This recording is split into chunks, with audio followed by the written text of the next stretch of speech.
Okay.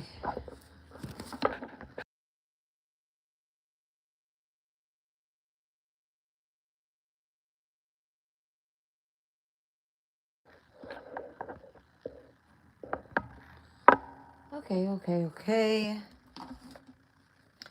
Hey guys, let me turn on the light and we are going to get started.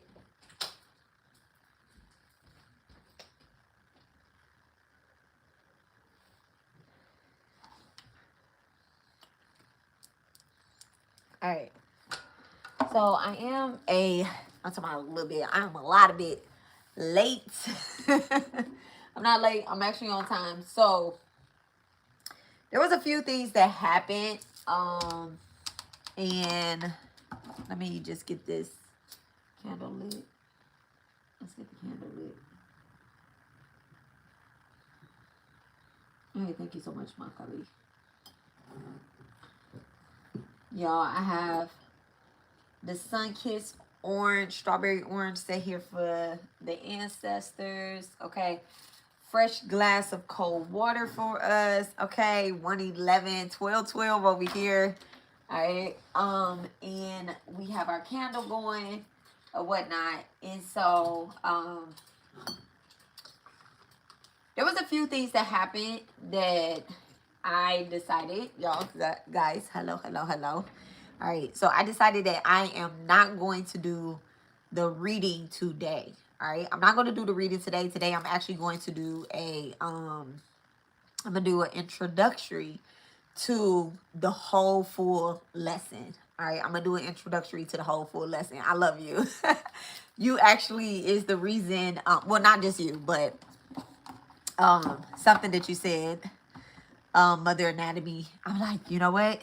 Let me put it all together. Even though I have the plan, but this morning I did a reading, and I kind of, was sitting with the energy of the reading, and what was saying, and so, what was it that Spirit said to me this morning was that the ego cannot rush a healing. Wait, the ego cannot rush a healing that the soul. I don't know. I can't remember what they said. Right? I can't remember what they said, but it was something like, something in the lines. Y'all, let me just go on my video and look and see. Let me just go to my own video, look and see. Okay.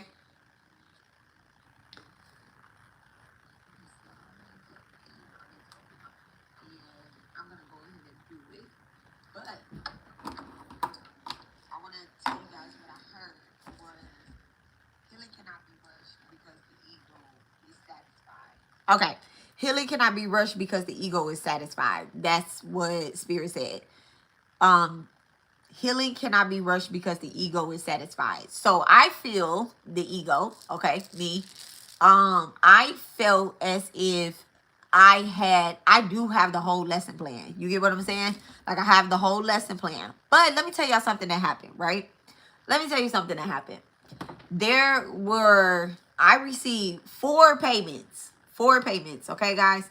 I received 4 payments. And only one person telephone number I have, right? Only one person telephone number I have. And so I reached out to her and told her to fill out her form. But the other 3 people, they did not fill out their form. They just sent the payment, which is fine, right? But there's this thing that happens right before any breakthrough, any major,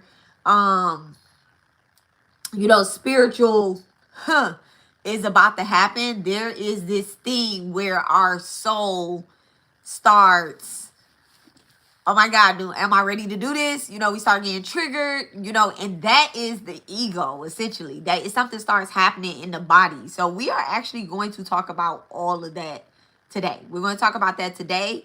We are going to talk about how it is showing up in the past life, how it's showing up in the present, how it shows up in the future, right? So we are going to talk about all of that today. I am going to introduce the sessions. I'm going to talk about the sessions, and how having all 3 of them will actually benefit, right? And then on Saturday, we are going to do the past life regression. And then Wednesday, if we are ready, I will see what the energy is. And on Wednesday, if we are ready, then I will do the current life. If no, my name isn't Judah in the building. Oh, okay. Is your name Judah? 777. I like that. I've been seeing 777 everywhere. All right. I love that you got the divine avatar name in your thing. Who is Judah? Who are you? Right?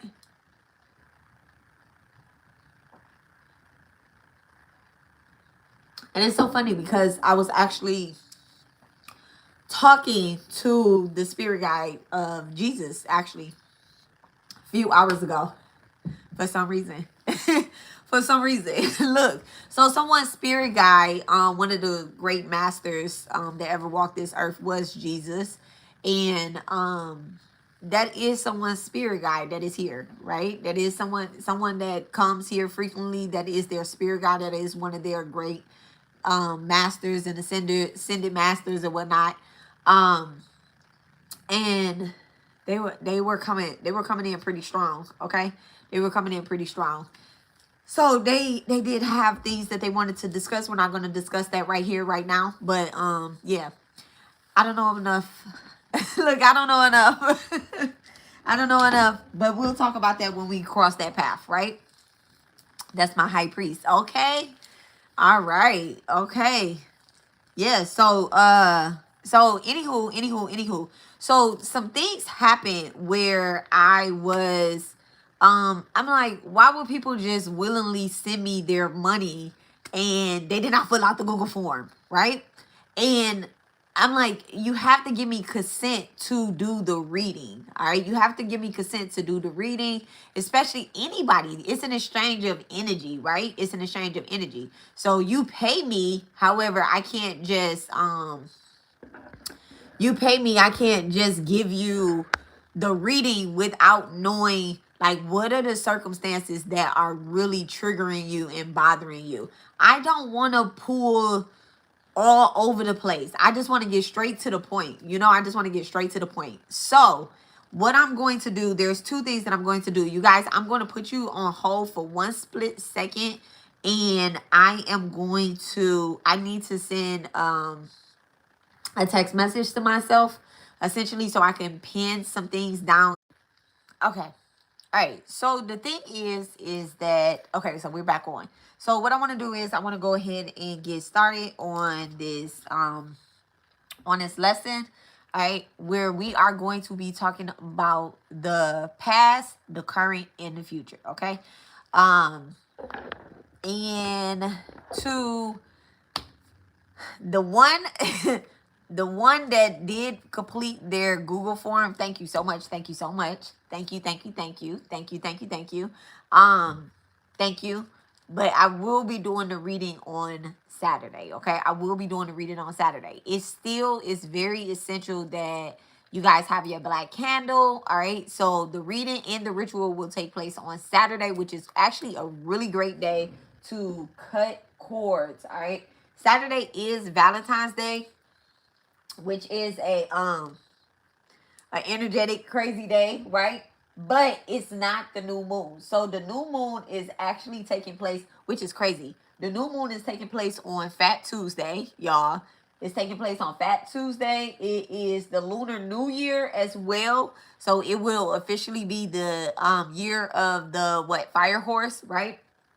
It will officially be the year of the horse, which is a fire horse. This is a fire horse because this is a year one, right? And Aries is fire sign. So this is a fire horse. I am actually a water horse, which is so crazy, right?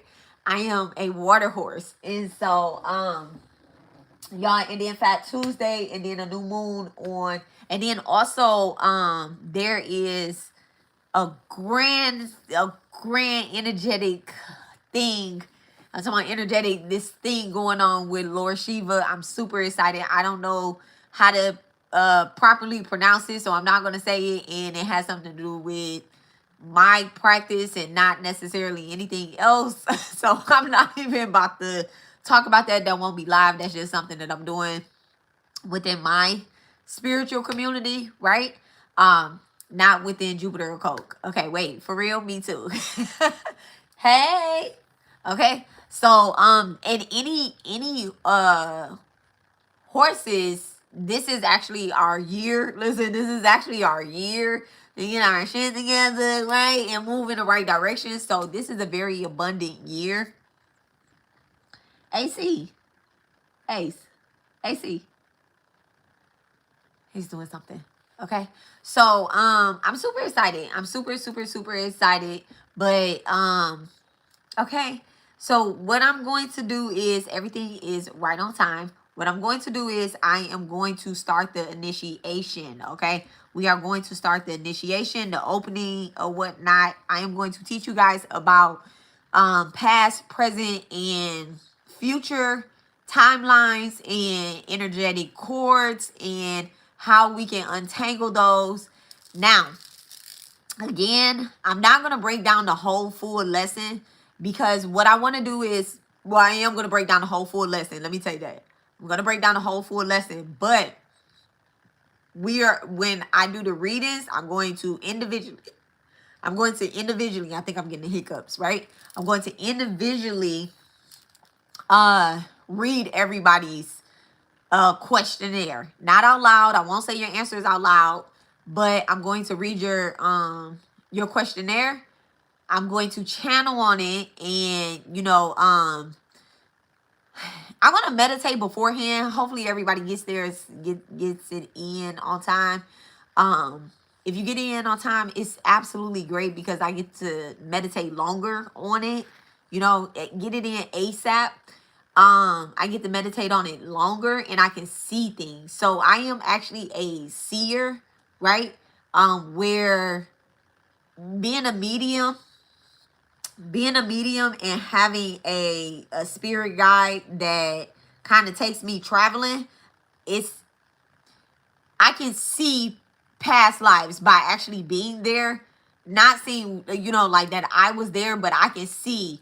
And then also it will help me guide you guys. And then you'll also, if you are available and you are on, I can kind of guide you to, close your eyes. Let's take a drift. Let's imagine certain things. Let's see certain things. Yes, sometimes it is triggering, but we'll talk about that today. So I feel like a lot of people, they're ready. They are ready, right? Callie, are you ready? Okay. I feel as if they are ready, but there is still this ego body. And it's not just the ego either, but there is this ego body that is saying, mm, uh, okay. So give me 1 second, one more second. I just realized that I did not, y'all, I'm working off my iPad where I usually work off my phone or a notebook, and I sent everything to my iPad. So give me 1 second. I gotta send these notes. I gotta actually, did I do that already? Maybe I did.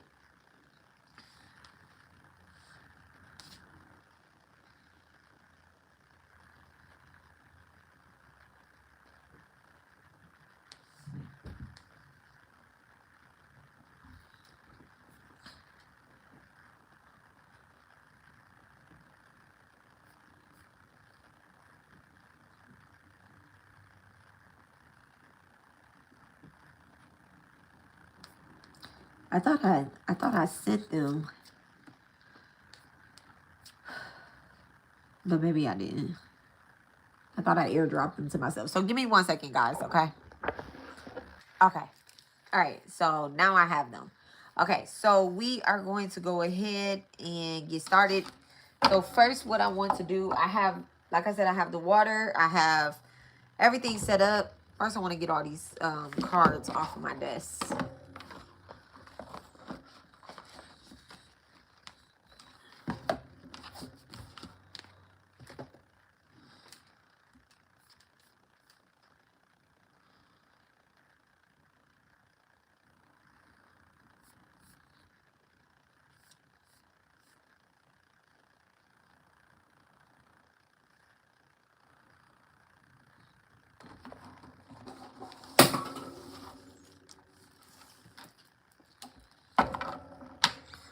All right, if y'all did not catch the reading this morning, please check out that reading where Spirit said no. It is under a fire sign, Aries, Leo, Sag. So check out where you have your fire placement, okay?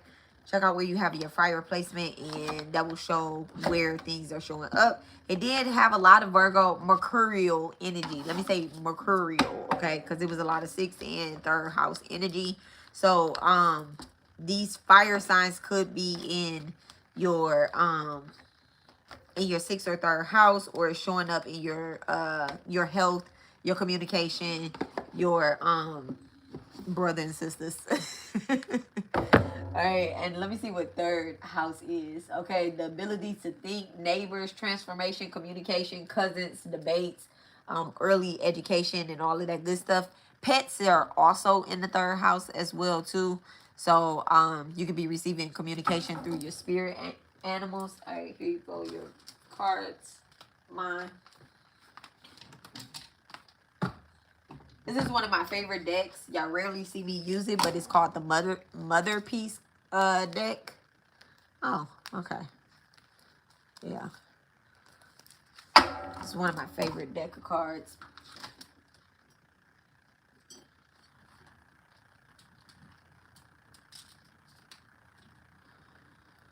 Okay. All right, thank you so much. Thank you so much. Okay, so this is not a casual class. Okay, this is not one of those classes that you can just show up to and participate in and think that, you know, it is what it is. Remember that one time I participated in that one particular class, right? It's not really one of those type of framings. This is a timeline working, okay? This is a timeline working. The soul does not live in one particular lifetime, all right?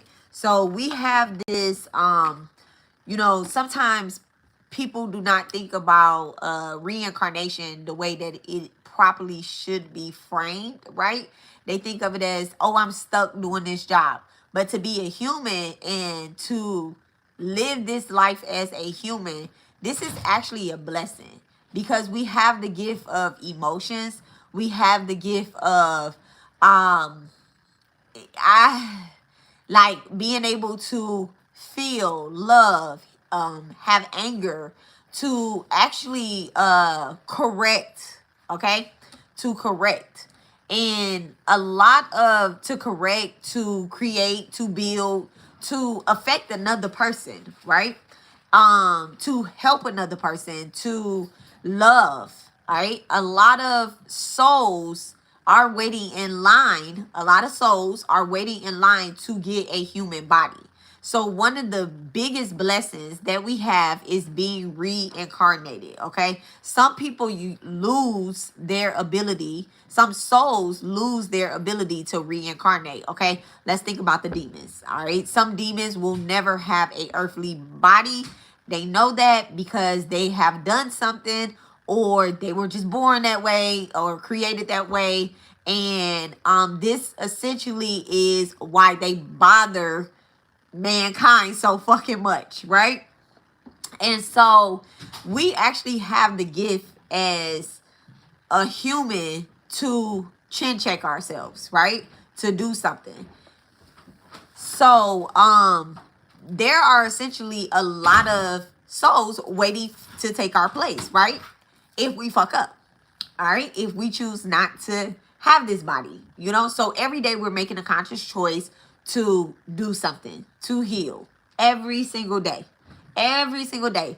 Not just heal ourselves, but heal the collective as well, those that are around us, right?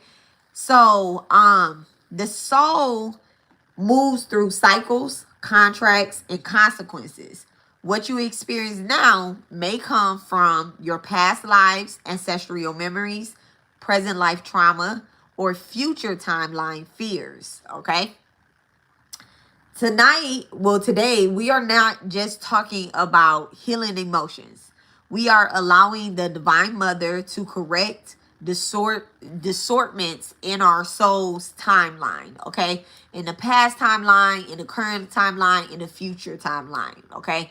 Now, I know someone may say, well, the future is not here, so I can't heal the future. But you also cannot create something if you have some form of fear. You'll be just stuck in the present, okay? So the past is first what we must work on in order to be in our truest authentic present, all right? So we are going to break down the gates, all right? There are 3 gates of destiny. All right, gate 1 is the karmic past. Gate 2 is the living patterns. And gate 3 is our destiny's path, okay? So we are going to break down those 3 paths. If I need to slow down, make sure that y'all let me know that I need to slow down. If y'all have questions, put your questions down at the bottom. Like put them right away, okay? Put the questions right away. But please take notes. Please take notes.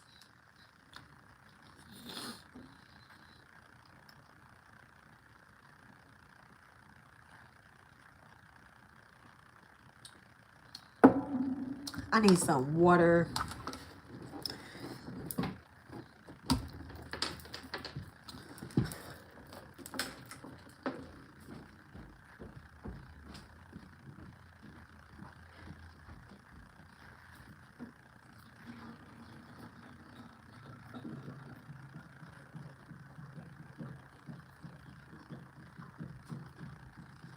Where's the lammy? You want your lammy? Where's your lammy?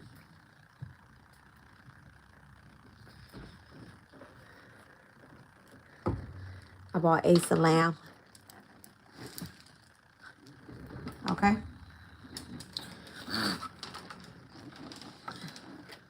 So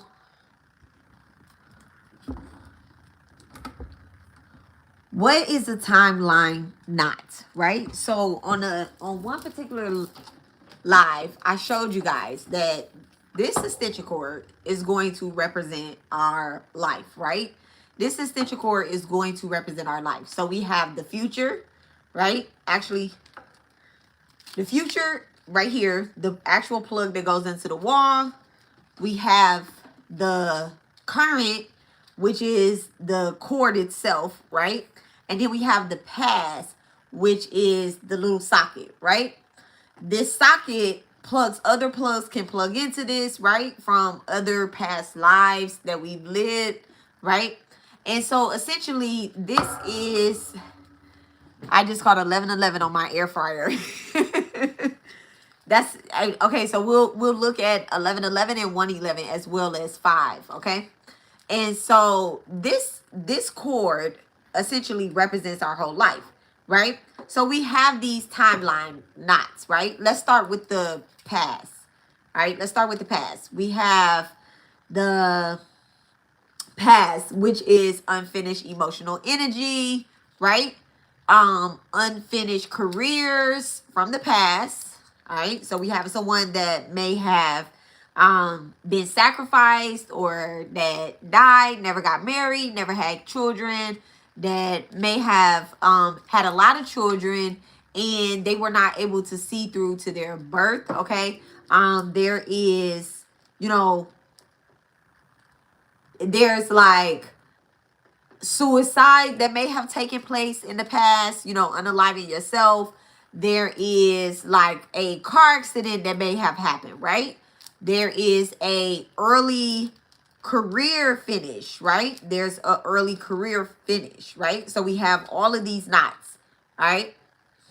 And so trauma, or so a timeline knot is unfinished emotional energy, trauma or loss not completed, a role or identity that the soul never released, okay? A karmic agreement still active. So you have agreed in a past life that I will always be, you know, you've told your students, I'll always be here for you guys. You guys can always call up on me. And then, you know, your lesson plans are getting misconstrued now that you're looking in the future. Okay. Aleister Crowley's students, they're here, right? His students are here. We have the great Bobby Hemmett, okay? His students are here. Okay? So we have all of these, and then maybe we have like that grandmother that we were working with, our great grandmother that we were working with in our past life, you know, where we were creating something with our grandmother, and then our grandmother all of a sudden dies from some sickness or illness. Or maybe you were the grandmother, right? Where you, I don't want to put too many knots, but usually the past life has a lot of knots, y'all, because our soul reincarnates over and over, okay? It reincarnates over and over. I know, as far back as I have seen, which I do believe that I have seen more than 108 lifetimes, but I have knowledge of 108 lifetimes, right? Not each one. I can't tell y'all what each one is, but I did a past life regression, and at the time, in that particular lifetime, I had said, you know, I asked my past life, whatever. I didn't ask her because we didn't cross timelines, but when I was asked in the session with my spirit guide, oh, you on your 108th lifetime, okay? This life, I knew that. Like, how many lifetimes ago this was? 108 lifetimes, okay? So anyway, and then I also have I have a past life where I was nothing, okay? I was not a human, all right? I was not a human. I was not an alien. I did not have any emotion, okay? And so that particular past life, actually, I have emotion this lifetime, y'all. I do. I'm not all just cut, you know, I cry. I get happy, you know, I get angry. But that particular lifetime, I do know that I was a spirit guide. And what would a double knot mean? Hold on one second. Okay? I'm going to answer that.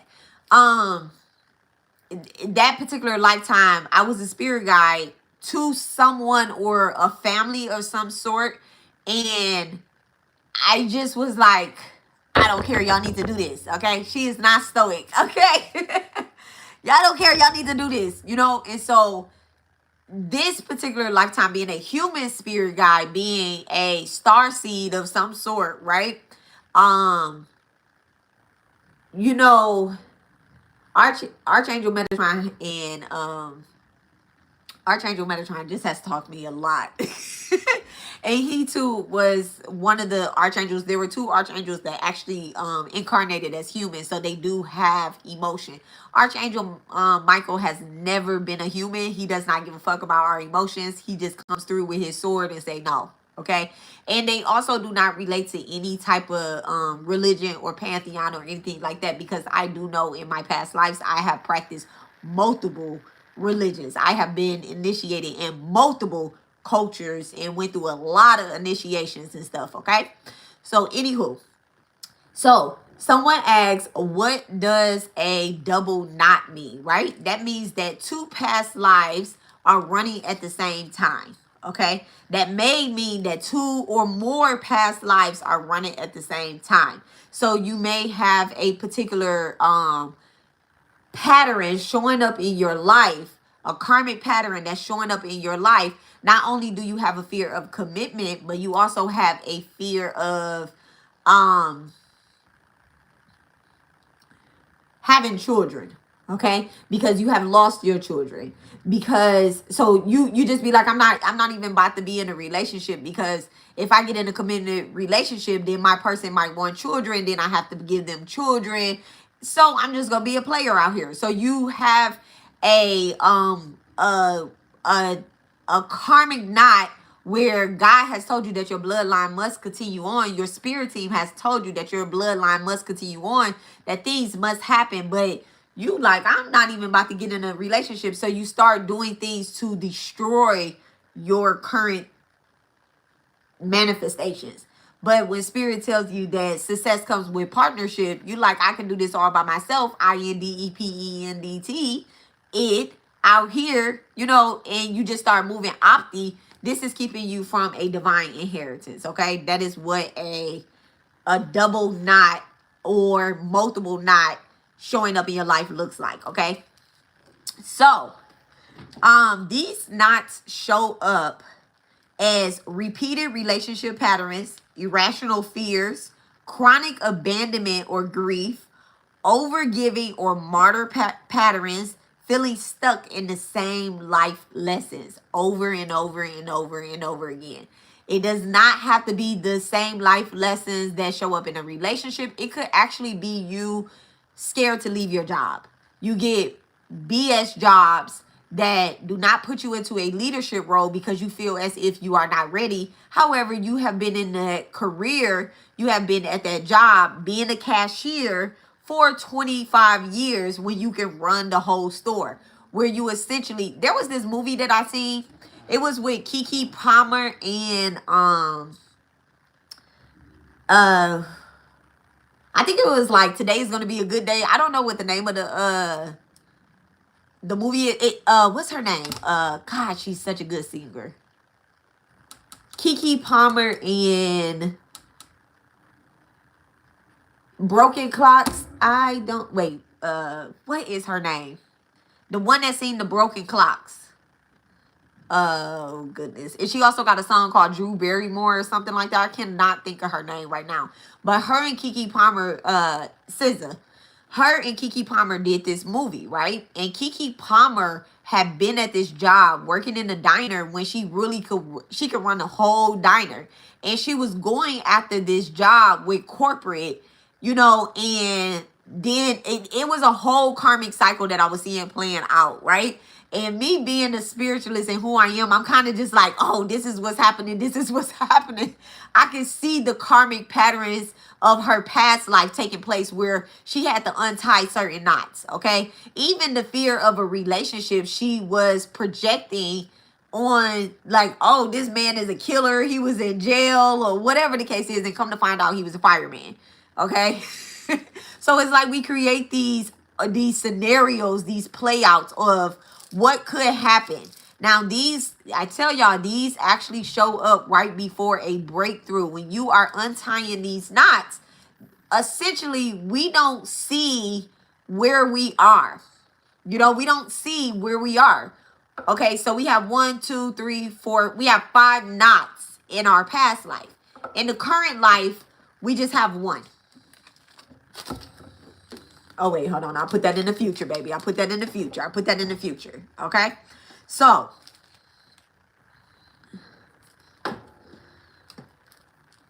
feeling stuck in the same life lesson. That is the current one. All right? Feeling stuck in the same life lesson. All right? So, here you are where this is your past life, but this is your current life, right? This is the knot that is in your current life. Now, you have some right here where, okay, so let me also say this. One of the contracts that we take on as a human is a veil of forgetfulness, okay? When we pass on, right? When we pass on and we are being reborn, we take on this contract. We take on this contract and we say, you know what, divine? My spirit team, we know our spirit team. When we are out of body, we absolutely know who, what, when is at the table, right?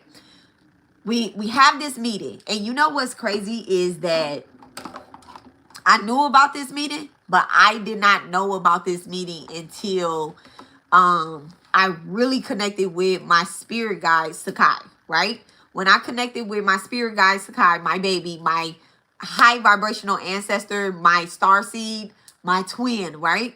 When I connected with him, it was like he called a meeting and he didn't have any he wasn't upset with what I was upset with. He wasn't feeling that, and this is like kind of real life energy too, like the way he shows up in the real life and then the way he shows up in spirit. It was the same. All right. So sometimes our spirit guides sometimes our spirit guides manifest down here in a material body in order to assist us. This is where we see synchronicities. This is where, like our spirit guide shows up in children, because they need us to really hear, right? So you may come across someone that does not have that emotional body that you want them to have, but they're giving you messages. Okay, so I call myself a human spirit guide sometimes with the whole body thing, right? But you will come across a child. Maybe you'll ask for something, you will say, you know what, I call on my highest vibrational ancestors, spirit guides, the ones that walk this path with me, to assist me. I need your help. And the minute that we form that thought in our mind that we need our spirit guides assistant, our spirit guides then drop their vibration, because their vibration is so high. They do have to drop their vibration a little bit to connect with us, and we have to raise our vibration to connect with them. So they drop their vibration a little bit, right? And we raise our consciousness to meet them in the middle. When that happens, our spirit guides give us exactly what it is that we need. Okay? They do not do it just on a random reading. If this is what you consciously need help with, we need help with untying these knots. They are going to drop their vibration a little bit, and they're going to come and consciously make you rise up to the occasion. Okay, this is where the fear comes in too, right? This is where the fear comes in, because essentially what happens is your spirit guide snatch your ass up, right? I'm gonna put it in layman's terms. They snatch your ass up and they say, come on, rise to the occasion. We need to clear out these knots, right? And so this is not a karmic punishment either, but it's up to you. The minute that your spirit guide slips back into their spiritual body and they're assisting you at a distance, that not at a distance, but not necessarily like on day to day or whatever the case is, right? Our spirit guides are very busy. Yes, they are. They are multi-dimensional. So not only do they have a job where they are, and they also have us as their job to guide us every day. My spirit guides sometimes be like, that got nothing to do with nothing. Like, go handle that. Like, we have free will, And so this is the karmic agreement, right? We know what the assignment is. We get the assignment, we write it down, and we say, okay, all right. So, I'm going to be born 1986. Yes, I was born 1986. I'm going to be born 1993. I'm going to be born 2005. I'm going to be born 2007. I'm going to be born 2016. I'm going to be born, 1984. I'm going to be born 1979. I'm going to be born 1973. And this is how my life is going to go. And I'm going to do this. I'm going to have this amount of relationships. I'm going to have this amount of kids. I'm going to clear this knot here first, because that one is the heaviest. And if I clear that knot, that fear, then I will be able to clear 3 other knots at the same damn time. I'm going to be a cook. I am going to be a healer. I am going to be a medicine woman. I am going to create this lifetime. I am going to be a basketball player. I am going to play hockey in high school. These are physical demonstration is helping me 10 out of 10. Okay, thanks, boo. So, you say this is what I'm going to do, right? And so your spirit team says, okay, so what we're going to do is there's going to be a fire that take place when you are young. You're not going to be home, but it will destroy all of your things, right? It will destroy all of your things. So this way you create this fear of detachment to material. I mean, you won't create, you will release. I'm sorry. You will release the fear of detachment from being attached to material things. You're used to losing things. That's how we have to put this karmic lesson in there. You're going to lose your mom early in your life. You're going to be sad. You're going to be sad. But remember, she's with us, okay? You're going to lose your father early in your life. Listen, everybody is going to blame you, because at this point, you're doing spiritual work, okay? And you're like, oh, I'm doing spiritual work? Now you heard that you're losing your father, but what you said was, "Oh, I'm doing spiritual work." Yes. So we're gonna give you the gift of mediumship. Would you like the gift of mediumship? Yes, I would. And if I'm gonna have the gift of mediumship, right? Can you make sure that no ghosts show up? Well, if you're scared of ghosts, then what we'll do is we'll send a few your way. But you also need to banish them, okay? They won't be able to harm you. They really won't be able to harm you because they don't have a body. They can't really harm you. But they're going to be annoying as hell. So you need to make sure that you're not scared of the ghost of under the bed, okay? So then you like, okay, well, shit. I'm not going to be scared of the ghost of under the bed because shit, it's gonna be a lot of us. I'll probably be sleeping on the floor. I'll probably see something under my sister bed. Oh yeah, let's put your sister in there. Okay, so your sister will also have the ability to heal too. However, your sister is hard-headed, and you and your sister, y'all only get along sometimes, and y'all both have the gift of healing. But your sister, there's gonna be a time where you and your sister fall out, but you're gonna have to telepathically communicate with her and stay connected with her. Y'all cannot lose.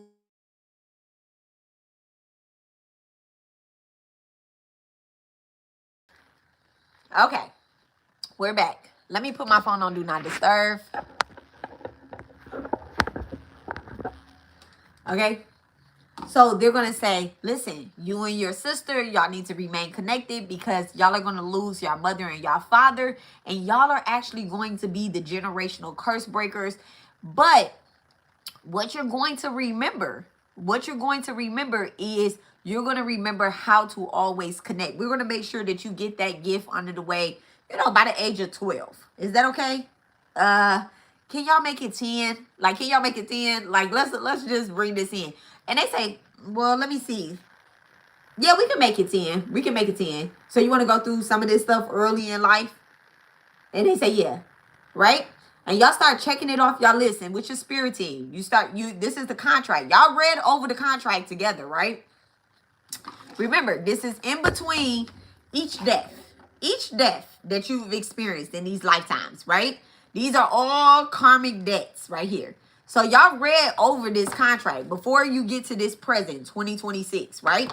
Now, there was this big gap that took place. A big gap.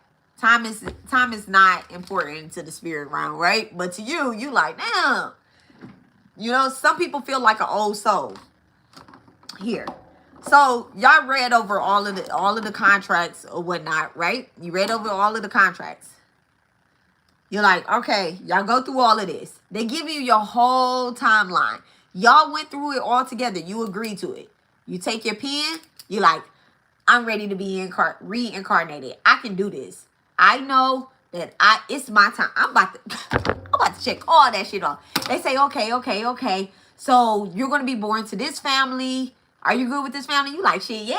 Look, y'all these gifts you about to give me. I'm about to clear up all this old past little contracts and stuff. All that little karma. I see what I fucked up at. I ain't going to do that shit again. Okay? Right?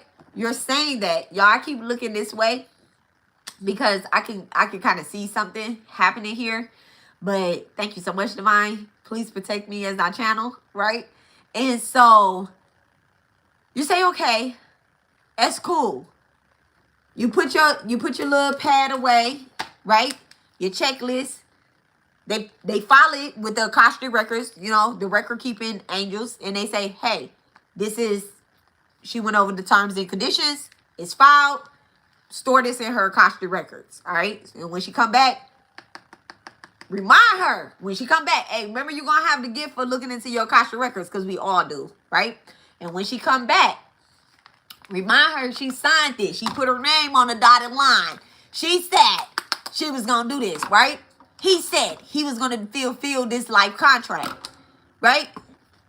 Now, you didn't read that very last small little print where it says that you agree to the terms of these conditions, and in order to be reborn as a human, one of the main things that we must take on is a vow of forgetfulness, right? Forgetfulness, all right? We have to force ourselves to remember.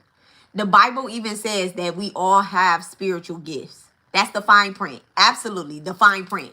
Very tiny on the page, too. Very tiny on the page.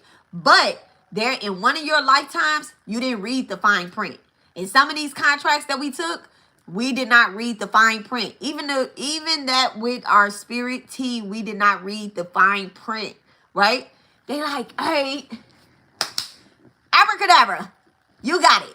And you like, yeah, God about to give me all these gifts. It's going to be fucked up out there, but I'm about to go save a whole bunch of souls. I'm about to save my soul, all my souls. And you telling your souls, your past souls, you like, I got y'all. Y'all ain't even got to stand in line for real to be reborn because I'm going to do it. I'm going to do it for us, right? So, boom. We get ready to jump down into that portal. Our whole spirit team is cheering us on. They like, go, go, go, go, go. Your mama and your daddy out here making love, okay? Your mama and your daddy out here making love. They doing whatever it is that they doing. You know, not making love. Well, however way you got here, okay? However way that you got here, you agreed to come that way. But we did agree to take the veil of forgetfulness, okay? We took that. All right? Red pill, blue pill. And so we forget. As soon as we came down, we forget that we agreed to clear up these knots. All right? We forget that to clear up these knots. Let me not close my my guide because I have a structure, okay? So, here we are in our present life. Knotted, okay? So, gate 1, right? Essentially, this whole lesson that I am teaching, this initiation into the Mahavi healing, y'all, we are using the 10 goddesses. We are using the 10 goddesses to clear up these knots, right? So we have 1, 2, 3, 4, 5, current, 6, all right? And I'm gonna put one more knot in the present. I'm gonna put one more knot in the present because here you are creating more karma, all right? So you got some from your past life, and then you got one that connects to the future, right? And in your future timeline, right? Well, let's see in the current timeline. Your current timeline is showing up in self-worth issues, all right? It's showing up in self-worth issues, power suppression, all right? Emotional exhaustion, okay? All right? And difficulty setting boundaries. All right? So we actually putting 4. All right? Apparently I'm putting 4 on the paper. I'm putting 4. All right? Difficulty setting boundaries. These difficulties that are setting boundaries, these can show up in your job. They can show up in your relationships. They can show up with your children. They can show up with your family members, right? Your love relationships, okay? Power suppression. Staying at a job too long. Okay, staying in a relationship too long. All right, self-worth issues. I do not deserve this. I can't do that because I haven't learned this. That's not my job. I just got to do what I was told to do. You get what I'm saying? And so I'm praying for that cord, but it's needed right now. Okay, okay. So these present wounds are showing up again in self-worth issues, power suppression, emotional exhaustion, and difficulty setting boundaries. So we will be incorporating the Mahavis, 4 Mahavis to teach us the lesson, all right, around those. Let me go back. I'm going to go back to the past life, okay? We're not ready to jump into the present until I address the past life. The goddesses that we are using for our past life healing, we are using Dumavadi, okay? We are using Ma Kali. Of course, I should have said Ma Kali first, Dumavadi. Dumavadi is actually, everybody knows Ma Kali if you hear, right? Ma Kali is a very fierce goddess. She is the first. She is time. She is that first knot, okay? She is that first knot. You cannot tap into these other goddesses without tapping into Ma Kali because she must destroy the illusion of I cannot do this. Okay. She must destroy that illusion that I do not deserve to do this.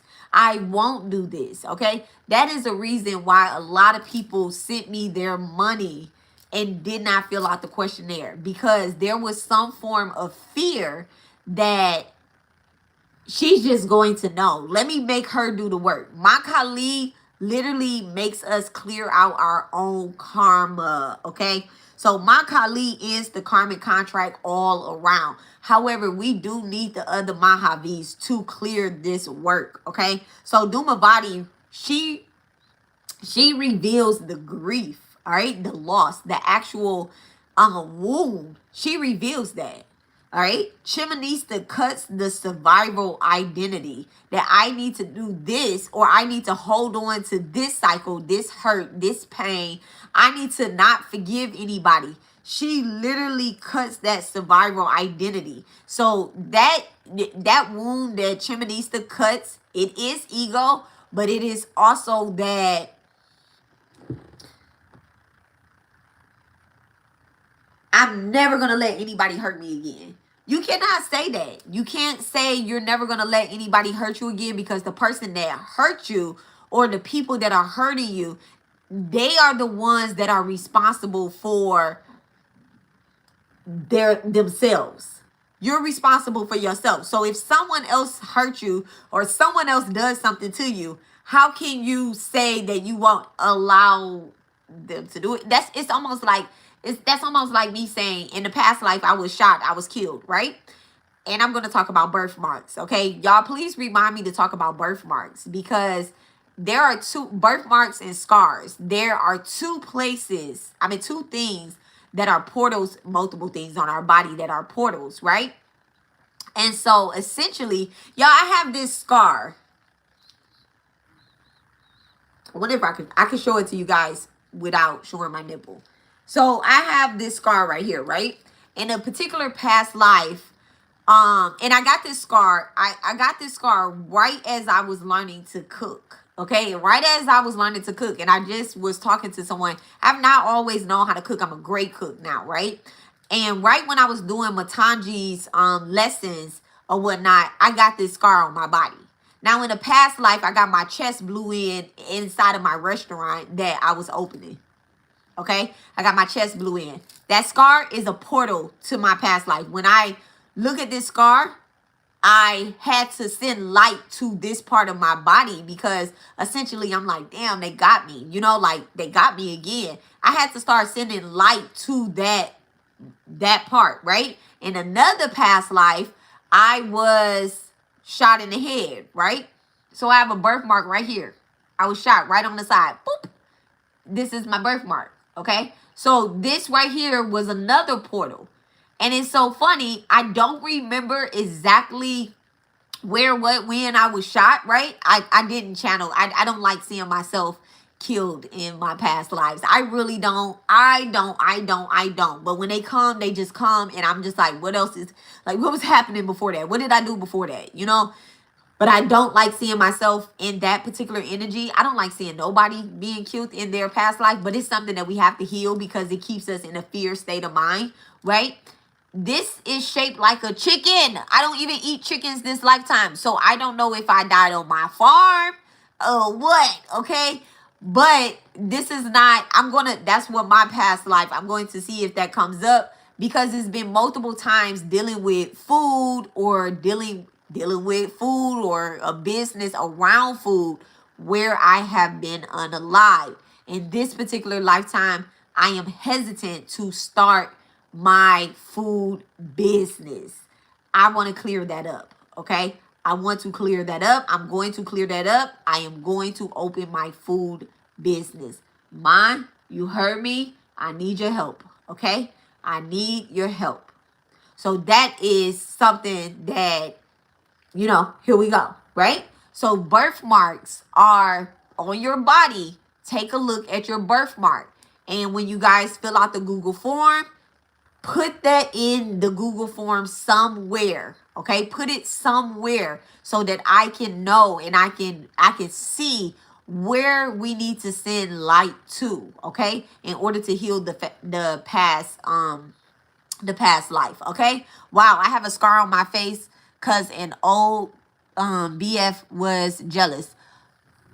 I have a scar across my face from my eyebrow down to my lip that occurred this particular lifetime.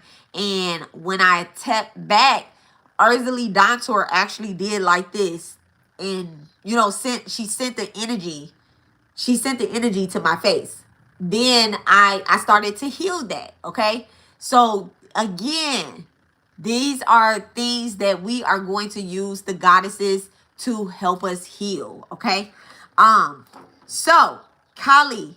Kali ends karmic contracts, all right? And then Mantara, she stabilizes and guides the soul forward. And again, what I say about Mantara, she's helping us with our past life. But when we have been fed poison, because all of us have that poison, these are poisons.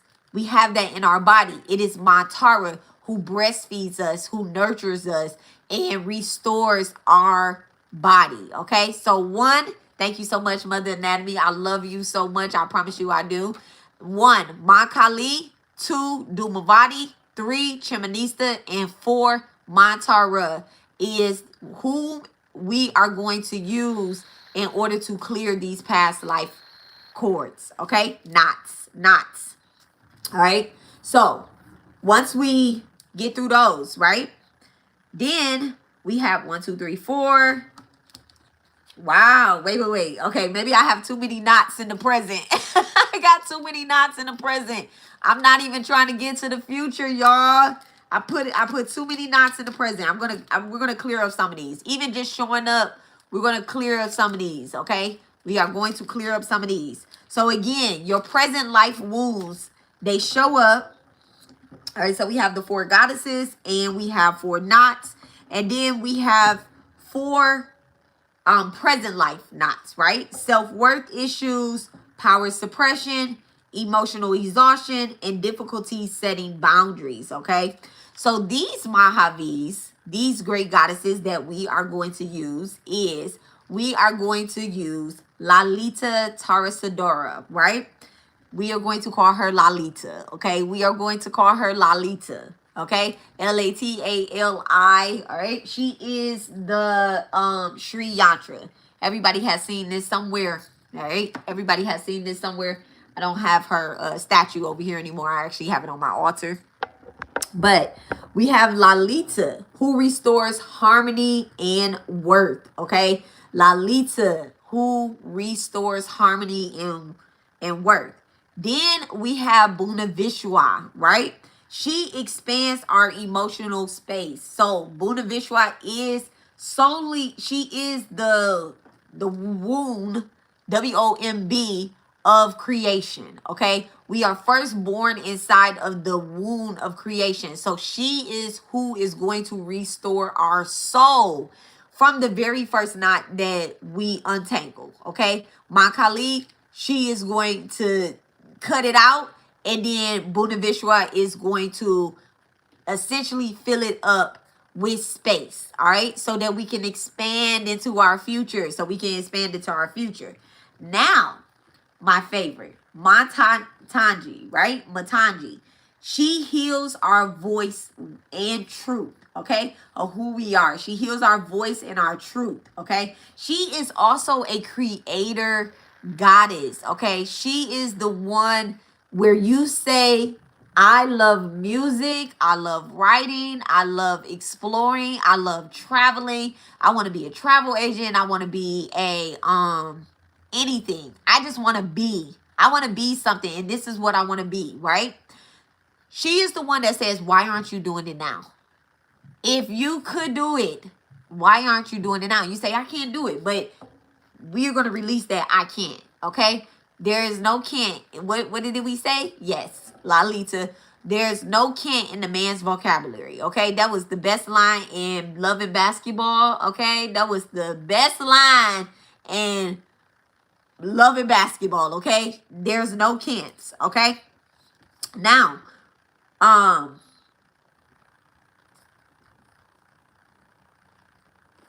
Barava, okay? She gives strength to change your patterns. She gives you the strength to change your patterns, right? So right before we get to the future, she gives you the strength to change your patterns, okay? So these particular 4 goddesses, I am going to copy them. I'm going to put them in the chat for you, for us.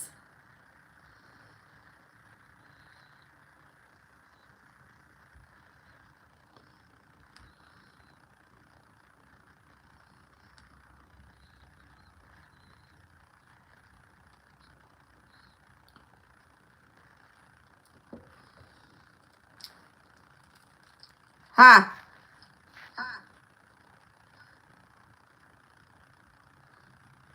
Of course they show up like that. Look at me, echoing. Okay, let's do that. Paste.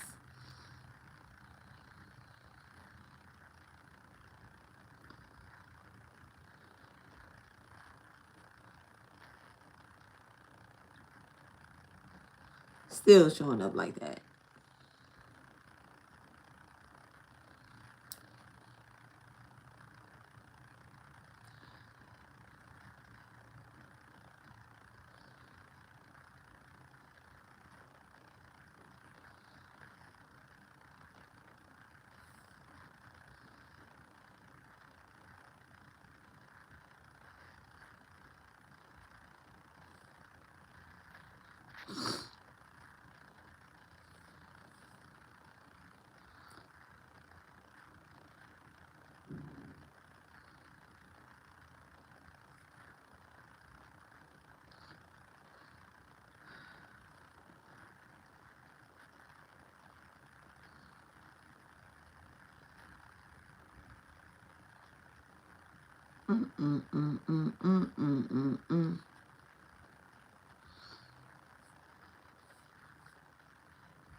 Y'all, every time I go to try to paste, it's just like, why?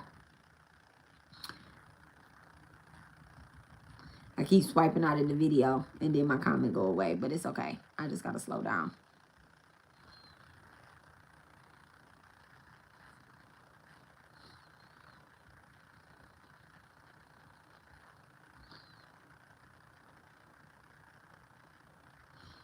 Damn.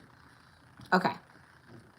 So those are the 4 goddesses we are going to work with in the present. Okay.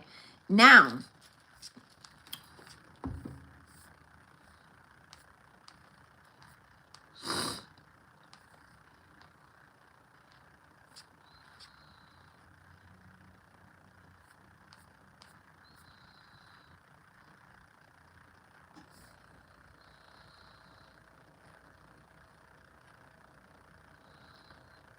all right.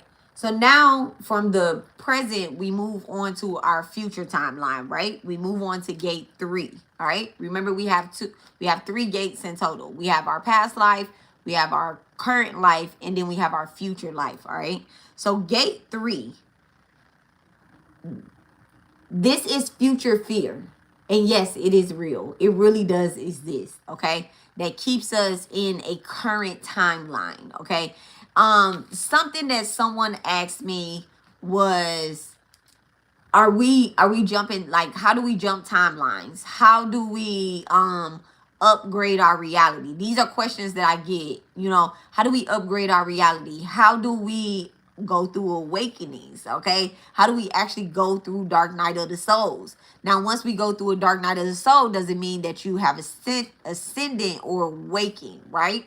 And one of the big things, one of the challenging things that I have with like a lot of spiritualists and healers and people that are getting a healing or that has essentially said that they are healed, they still are doing things in their current energy. And it's just like, what is keeping you from your future? Okay, what is keeping you from your future? Some of us believe that we are living as our future selves, and we're not. We could be living out a past timeline instead of doing something more. you know, and you can actually be living out your career future timeline, but your love timeline is still stuck. So essentially, each aspect of your life, your relationships, your career, and your happiness, they all have to exist at the same time, or you're being ping pong back and forth. Okay, so kind of like a pendulum. Okay, kind of like a pendulum, where spirit has said yes in your career, however you have said no in your relationships. Okay, spirit has said yes in your relationships, however you have said no in your career. All right, so this shows up as anxiety without cause. Okay, the fear of being successful or the fear of success, the fear of being seen, and also the fear of not being seen. Okay, self-sabotage before growth, within a partnership, or within a career, or within a relationship. So self-sabotage, okay, before any type of growth. All right, so the Mahavis that we are going to be working with, these are also my favorite as well too. Um, the Mahavis that we are going to be working with is Balamuki, right? We are going to be working with Balamuki, right? Balamuki stops negative projection, whether it's within yourself or it is within another, right? She also helps with court cases, y'all. She also helps with court cases. So with that being said, that we healers, when we're doing readings, we are always calling judgment or exposing some type of justice or judgment. And so sometimes someone else can be doing a healing and they could be trying to call judgment or justice on you. I'm going to say judgment. They're calling in a judgment from a past life. And that's kind of something that came out in the reading today, this morning. They're trying to call judgment, and it kind of stops your timeline. Okay, they stop your timeline. Sometimes people have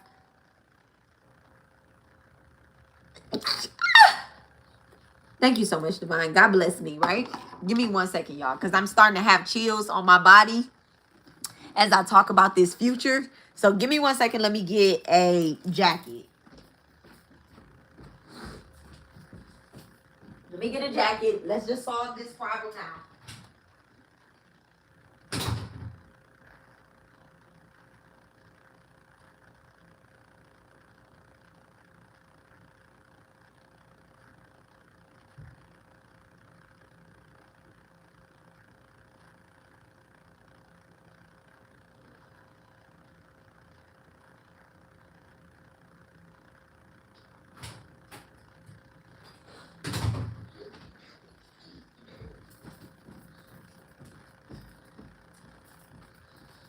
Rocket Man. All right. Hello, hello, hello. Thank you. Thank you. Thank you. Thank you. So, hi, boo.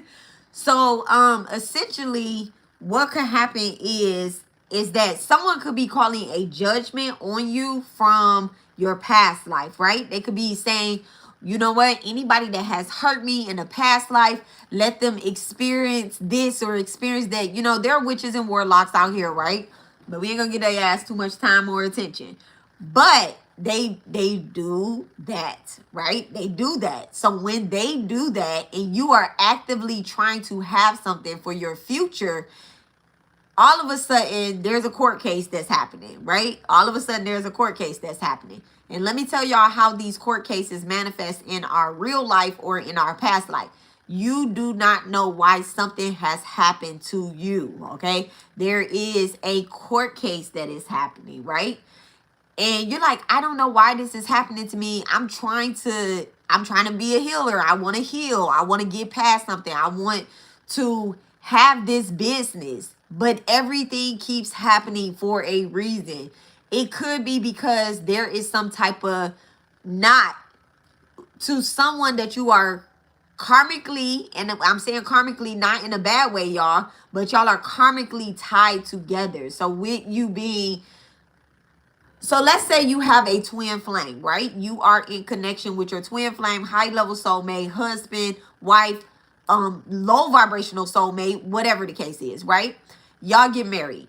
Y'all have this relationship, and they have this debt, DEBT, right? They have this debt that they have to pay off.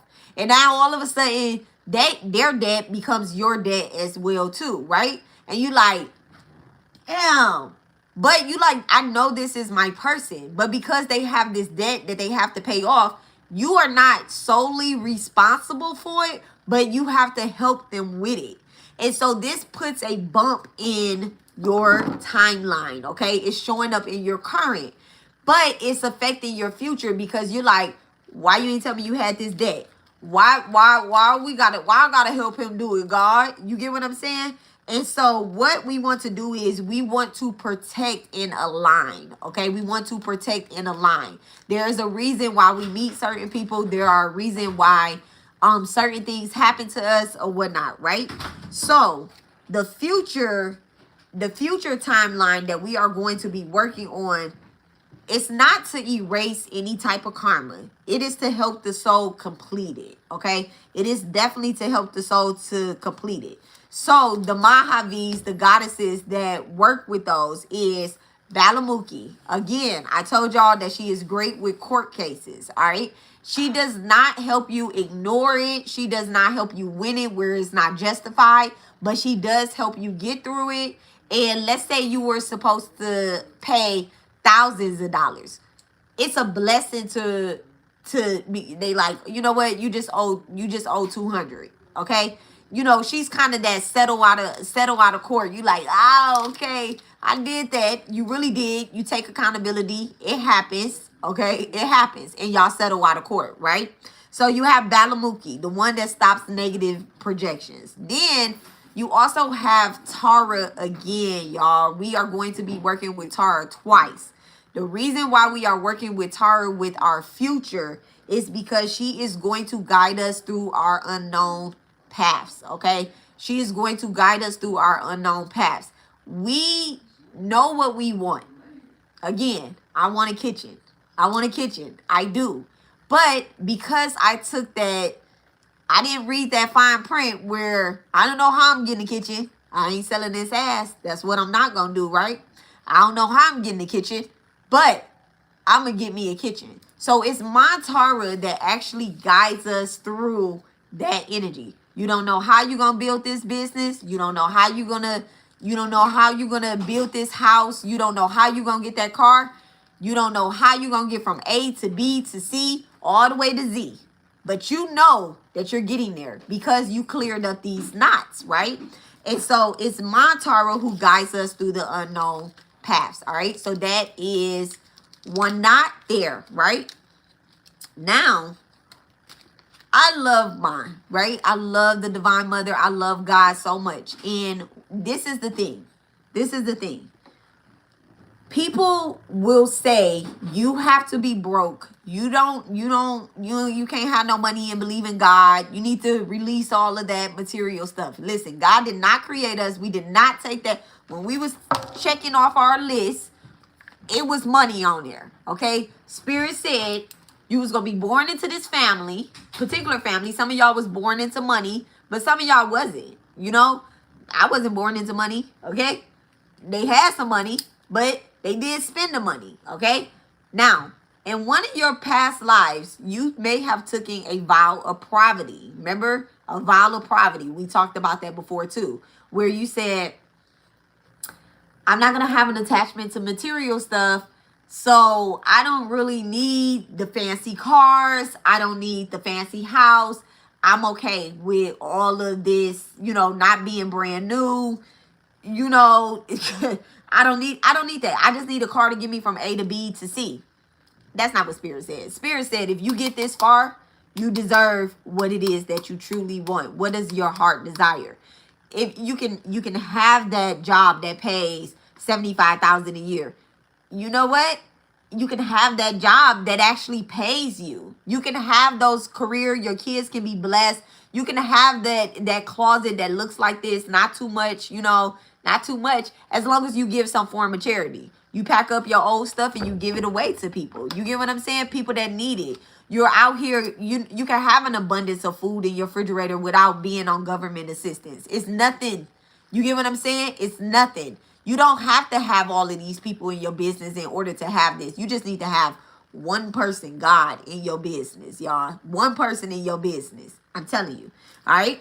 And so Kamala, all right, the goddess Kamala, which is the 10th Mahavi. She is essentially Manlakshmi, okay, the goddess of wealth, but she is in, I'm going to take this tag off because I don't know how long I had this extension cord and I had this danger tag on here. No, we're removing that, okay? We are removing that off our karmic knots, okay? We are removing that danger off of there because this is not a dangerous situation, okay? There's no hazardness going on here with this extension cord, all right? Ain't like I'm about to plug it in right now. I got to do the work. I got to untie these knots before I plug this in. I'm not, come on now. We got to do the work, okay? So we were born in a very, I'll go back to the very beginning, like I said, right? This is Sri Sai behind me. This is a Sri Yantra behind me. And this is Goddess Kali behind me. Okay? And you guys can't see the rest. And that is my Kali's Yantra. Okay? So, yeah, y'all can't see the rest. Well, Lord Shiva. But that is Arada and Krishna as well, too. But this is Sri Sai. Lord Shiva. Protector. Okay, so I'll go back to the beginning where I said that clear. I'll go back to the beginning where I said that we have to clear up these knots in order to use this cord. Okay, so we have to start clearing these up, right? So our past life, they cut and release. Okay, the past life goddesses that we will be invoking, that we will be talking about during our gate 1 lesson, which is on Saturday, guys. It is on Saturday. Those, they cut and they release. All right. Then we will follow up if we are ready to go on to, don't forget about the birthmarks and the scars. I won't. Thank you so much, Mother Anatomy, for reminding me. So part 2, we will go on to our current life and we will do current life readings. The past life readings are going to be past life regressions. So, and then we'll go on to part 3 when we are ready to go into part 3. All right. So each lesson does have a Google form. It does have a Google form. You guys have to give me energetic consent to read into your past life. So I wanted to talk about scars and birthmarks, right? Scars and birthmarks on our body, they show up as past life portals, all right? We get them for past life portals. Things that we need to focus on, that we need to heal, and that we need to send some form of light to them, right? I can see my forehead glistening. I probably need to send some light to my forehead because it's glistening, right? I'm just kidding. It's the way I'm sitting in front of this window in the light. So I told you guys that I have a few scars on my body that are actually portals that I had to start sending light to because they come from my past lives. So in a particular past life, I had my chest blew in right as I was opening up, not as I was opening up a restaurant, but as it was opening, right? And so this particular lifetime, I do want to have a restaurant. I want to be able to feed people. I want to be able to heal people through my food, essentially, right? And through spiritual education. So where I have my scar on my chest, very big scar too. And I was shot with a shotgun, y'all. I have a big scar on my chest on the right side and I died instantly. And so I had to start sending light to this scar. Now, let me tell you guys what ended up happening. So you know how you have a scar, right? And this scar it could occur by accident. It could occur from a surgery. It could occur from surgery, accident, or you just don't I just don't know how I got this scar, right? So there are multiple scars on my body that I will talk about, and I want you guys to look over your body and see where scars are, showing up in dominance. So one scar that took place when I was maybe 16 or 17, right? It's on this arm. I have a cut here. I got cut by a glass window, y'all. A glass window was broken and I got cut on my arm. I did not mean to do this. However, in a past life, I did commit a unenlivening to myself. I did not feel as if I was worthy to be in that lifetime. I did not want to. I was in a lot of pain. Y'all, I was in a lot of pain. So in this particular lifetime, I didn't cut myself. It just showed up. And it did not trigger right away, but I actually just remembered while we were on live about this particular scar, right? I also, so in that lifetime, I did take my own life. So there was a lifetime where I took my own life, okay? In this lifetime, I have suffered from a form of, I do not want to be here. I don't know when it was happening. It just was like, I don't want to hurt anybody else. I just want to go. This was way before my son transitioned, so it had nothing to do with a grief that I was experiencing for my son transitioning. It had something to do with just me being unsatisfied in life, And I don't know where it was coming from, but I do remember trying to go to all of the academies and find something to take me out, right? And I was like, hold on, wait, I don't want to die like that, right? That's how I want to die. I want to do myself. That's instantly like, man, you can't miss with that, right? But they were all sold out. So I kind of just like, I really started praying and getting my shit together. And, like, hold on, bitch. You can't control your family if you out of here. I'm going to be honest. That is what I thought about. I was like, who going to feed them every day? Who's gonna cook for them? How is this going to affect my kids? I started thinking about my kids instantly, right? And so I started thinking I'm selfish. I am selfish if I do that. Did not want to be selfish. So I kind of focused my energy back. I would never think like that again. And I do recommend, if anybody is experiencing any of those thoughts, that they do get help. I did see a psychiatrist. I did see a therapist. My psychiatrist put me on medicine that made my head feel like a balloon. I didn't like that either. So, but this is not medical help, but if you are having thoughts of suicide or hurting anybody else, yourself or anybody else, y'all please get some help, okay? Please get some help, because the minute that you do that, you revoke your contract, and you can't take a while to come back down here, okay? Let's just clear the karma up now, all right? Things like that do stem from a past life. So anyway, so this is a scar where I took my own life in a past life, but I did not, this is not how I got that scar. So don't think about how you got that scar this lifetime. Think about the past life and how this is, pertaining. On the past life questionnaire, I actually have that on there. Are there any birthmarks or any scars on your body that you don't know how they got there, or, that you have large birthmarks or placements on your body, okay? Also, moles and beauty marks are as well too. But moles and beauty marks, they kind of tie into your future, your present, and your past, okay? I won't touch too much on those, but for sure, birthmarks and scars tie into your past lives, okay? Now, I talked about my birthmark here, very small, and actually as I've gotten older, it has become more faint. But there was a time where I was unalive directly with a gun to my head, right? Instantly. That lifetime is over, right? And so and that's one of my most recent lifetimes. But it did have something to do with food as well, right? It did have something to do with food as well.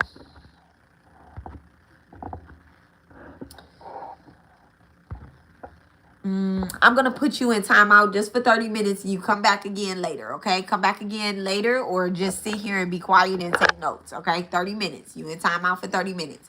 All right. So on your body, again, you can have a scar or a birthmark that is tied to a karmic knot of your past. Okay, those that are showing up that are very dominant. I also have this scar across my face, which comes from my spiritual lifetime. In this particular lifetime, it showed up by, somebody else putting something on my face. But it was an attack. All right, it was an attack. In my past life, it was an attack, but it came from a sister. Okay, it did come from a sister. In this present life, I feel that I am betrayed by a sister this lifetime. That constantly comes up with betrayal and sisterhood. Okay. I have not always been as trusting towards women that call me their sister. Okay, they call me their sister before they betray me. Y'all know what okay? Y'all know what it is, right? So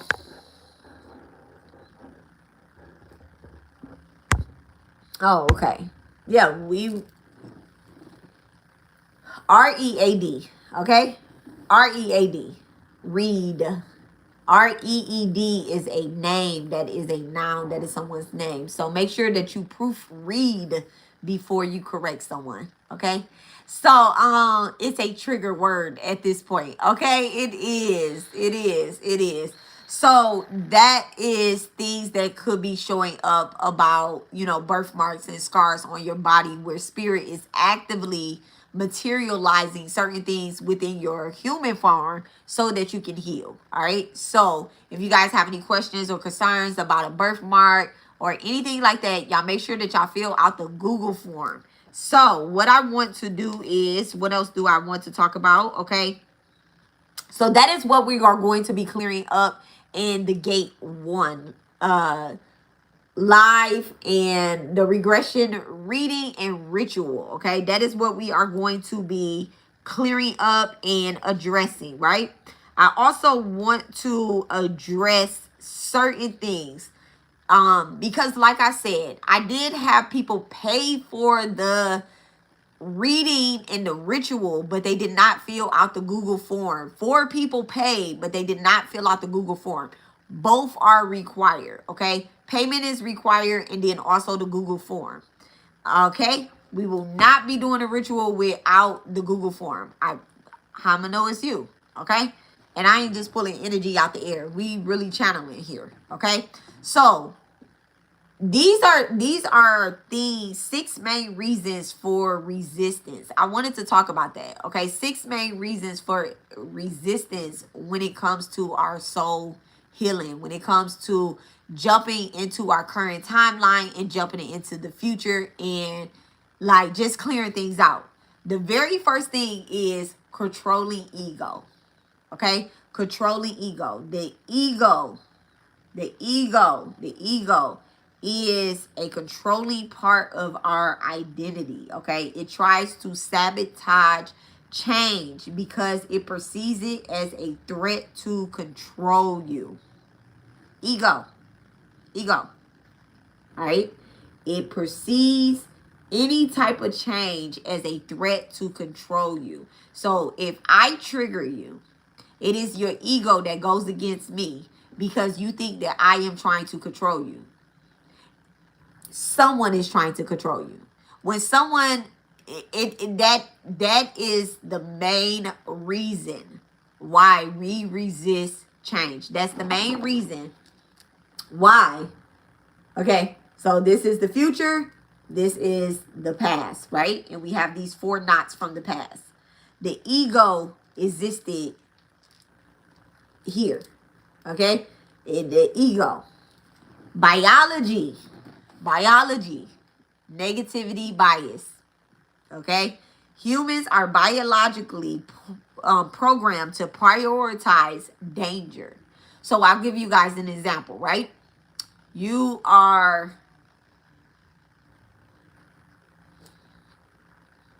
outside, right?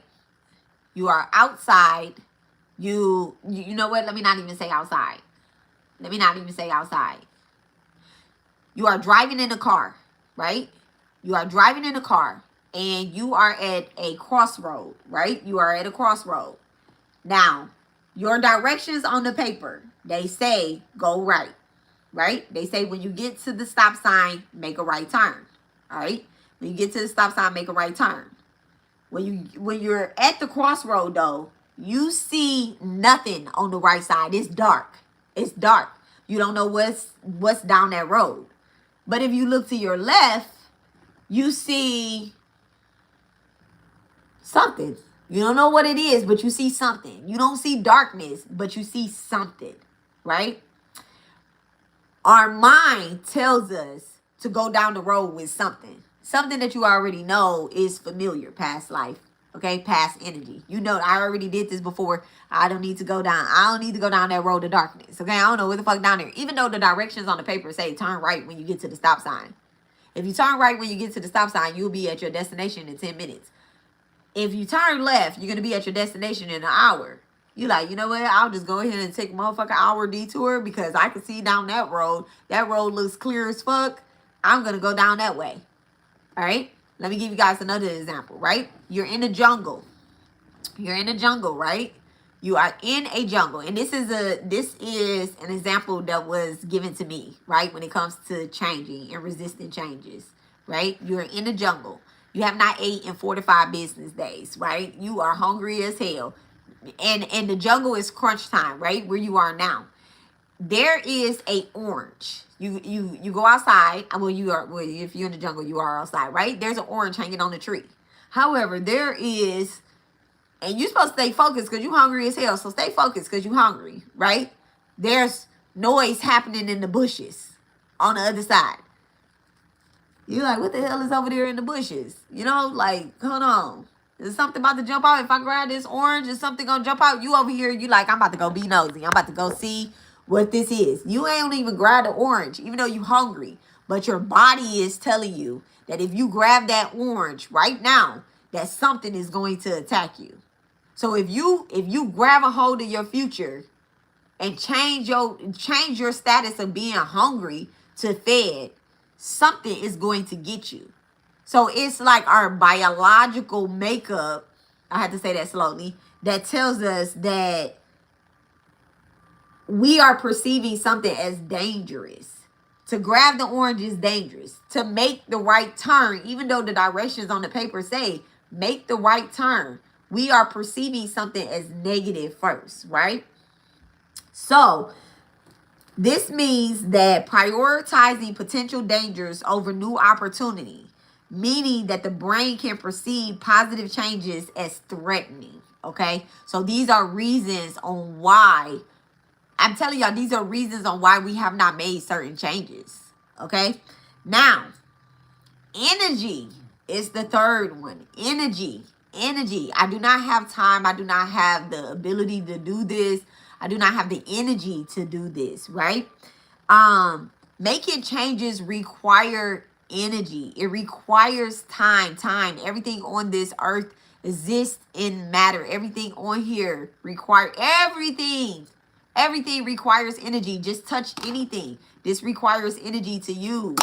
This requires energy to use. This requires energy to use, okay? This requires energy to use. Everything requires energy. Your future requires your energy, okay? So making changes require energy. And when energy levels are low, the body can trigger a freeze response, okay? Fight, flight, or freeze, okay? There's no fight and flight. There's not just a fight and flight. There's also a freeze, meaning that you literally have decided to do nothing. You have decided to do nothing. You're like, fuck it, I'm good. I'm going to stay at this job for 20 years because this is what it pays me and this is what I deserve. Knowing damn well that you can run that bitch. You get what I'm saying? And that you deserve more. All right? So your body has decided to freeze as a response, right? To conserve the little energy that you have. You like, I'm going to be exhausted if I jump out on this ledge. If I turn right, I'm going to be exhausted going down that path, trying to see through it. Okay? Trying to see through it. The directions clearly say you will be at your destination in 10 minutes. Okay? But you're like, I'm going to reserve my strength because I feel like I'm going to have to do more. If I grab this orange up here, I feel like I'm going to have to do more. So let me just, you know what? Fuck it. It's noise coming from over there. The orange is over here. I'm just going to starve a little bit longer. It's cool. It's cool. God said my body was filled with water anyway. You know what? I'm going to survive. Let me go find me a little water at the pond or something, okay? It's cool. I don't even like oranges for real. Citrus bothers me, okay? Whatever. Whatever excuse you made in order to stay there, you have chose to freeze. You have chose to hold up the energy current as a flow. It's just flowing like this. It's like a river, a steady, calm river. You don't want confrontation. You don't want nobody to feel no type of way. You don't want to have certain conversations with people, okay, that deserve to have certain conversations with them. You don't want to take any authoritative, like you look at somebody like, I've been doing this. I don't need somebody to tell me how to do this. I don't care that you gave me directions and it said that I'm going to be at my destination in 10 minutes. I know that going down darkness leads to the road of nothingness. But how do you know that when you printed out the fucking directions? Like, are we not following MapQuest anymore? You get what I'm saying? You're like, but iPhone said that there was an accident in the road up there. Yes, it is an accident in the road. However, they already clearing that shit out. By the time you get to the accident, they send that little message on your phone and say, has this been cleared the fuck up? Yes, it has. Has this been cleared up? Yes, it has, because I chose this path and God said that my path is clear. There's nobody in my lane. Yes, there's none of this. There's none of this. Is there still an accident? Is there still glass in the road? No. Is there still an accident there? No. Is there still a tipped over truck? No. Is there still a hater? No. All right, trauma, y'all. Another reason for resisting change is trauma, y'all. For individuals with history of trauma, any change can be triggered to the nervous system, all right? As it associates with an unknown threat. Change is an unknown threat to some people, all right?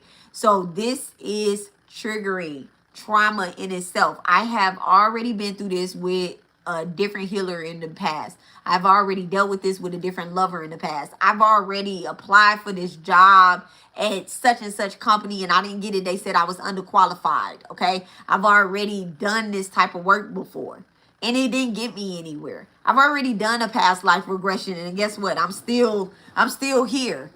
I'm still here. Those are trauma responses to things.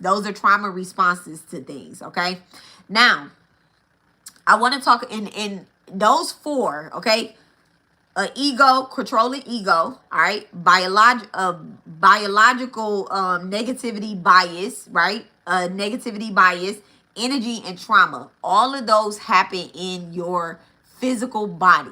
They show up in your physical body. Some people could start having heat sweats. Some people could start having like flashbacks. Some people could just, again, freeze, all right? Some people can start projecting anger, shame, or not just anger, shame. There's other ones like, sadness, anxiety. These things show up in your current life, in your current relationships, in the ability to, like, right before the breakthrough, y'all, right before the breakthrough. But they are physical. You can see these things showing up, okay? You can see these things showing up. And when they're happening to other people, sometimes, especially if it's happening to our partners, when they are getting ready to create something new or they're getting ready to have something, they start showing up. So we have to remain calm, and sometimes we are in people's lives to assist them with clearing out. Like me, I'm a teacher. I'm the teacher here, right? I'm here in your life to help and assist you and guide you. Not do it for you, but help and assist and guide you through your past life regression. That's why I'm making this class, all right? And so, y'all going to take what I teach y'all and y'all going to teach y'all loved ones, y'all family, y'all kids, okay? There are reasons. Remember, This is not our first rodeo here. I love that I put on my rodeo jacket and then I just said rodeo. All right? This is not our first rodeo. All right? The Moon Man. Now, there are spiritual resistance. All right? We are all spiritual. We are all humans having a spiritual experience, okay? We are all light workers. We all have a gift of some sort, that we have to dig out the mud, okay? When they be like, get it out the mud, okay? They was talking about us, get it out the mud. They talking about the light workers. They talking about the healers of the families, right? So there are two spiritual resistance that happen. Sensitivity, all right, to energy, which are usually empaths. We all are sensitive to some form of energy, right? So sensitivity, all right, highly sensitive people or empaths who perceive energy as great accuracy may resist change because their system can feel overwhelmed by the unknown of change. Okay? Their system can feel overwhelmed by unknown change. So I talk about psychic abilities and how we all have them, right? But sometimes our psychic abilities show up in I'm going to tell you guys the next one because these two kind of tie hand in hand. Past lives. All right. We get into past lives because that is the first gate that we must go through. So past lives, light workers, us, the light workers. We are light workers. Our job as we incarnated on this earth is to bring light to the earth. Okay. We're not bringing darkness, even though we do go through and we, destroy illusions within people. We are essentially light workers because even though we crash and burn motherfuckers' egos every day in our own, right? We restore and channel light, okay? These are darkness. This is darkness. The scars on our bodies, the birthmarks, they're usually darker than the rest of our skin, right? Scars are darker than the rest of our skin, but what we do is we send light. We send light to that energy, right? With light to that darkness that's on our body, right? So, past life light workers who have served humanity in past lives may carry unhealed trauma from those lives that have caused their bodies to resist change, okay? Associating it with past suffering. So these two kind of tie hand in hand together because what I am seeing with a lot of light workers, a lot of humans on this earth is, for example, right? There is some form of trauma. I'm going to use the person that is in the comments right now, right? I hope that they don't erase their message after this, but please leave it there. They said, I am trying not to get reincarnated ever again. There is a past life trauma that is triggering the change that must happen. You already agreed to reincarnate. In order to not reincarnate again, you must do something horrible. That is the only way. You can heal all of your past life karma. But the simple fact that you are on YouTube, you are still tapped into a certain part of this work. All right? A certain part of this work. This is you commenting. This is not a collective commenting from you. This is you. Something in your body does not want to be human again. There is still a karmic knot that needs to be undone, right? Because the minute that you learn that you have the best gift of life, you're like, you know what? I want to come back down here and I want to help everyone else get closer to their light. You are a light worker. Why wouldn't you want to help society? You get what I'm saying? There is something that has triggered that trauma in you to say, I never want to be reborn again. And if you have children, why wouldn't you want to? If you have a family, why wouldn't you want to be connected with them? Oh, they did you wrong? Clear the karma. Oh, you did them wrong? Clear the karma.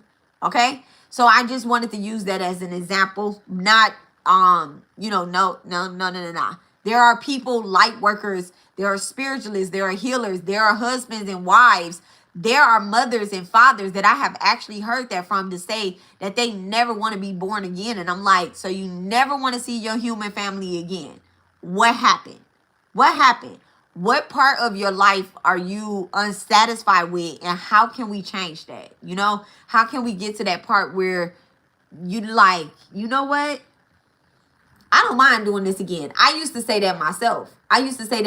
Like, if I was ever reborn, I want to be an owl in the hood, right? That's what I used to say. If I was, y'all know me. If I ever was reborn, I want to be an owl in the hood. But at the end of the day, no, I actually want to experience certain emotions over again. I actually want to have certain connections again. I do. I want to come back as a human. I want to come back as an advanced human. Yes. So in order to get there, let me clear up some of these knots from my past life, right? I just seen the orb fly by, y'all. Okay. I love it. I love it. I love it. I love it. I love it. All right. And good afternoon. All right. Let's plug up the phone, y'all. Let's plug up the phone, because only God knows how many times I didn't hit that low battery power save mode. Okay, only God knows. All right. So having a sensitive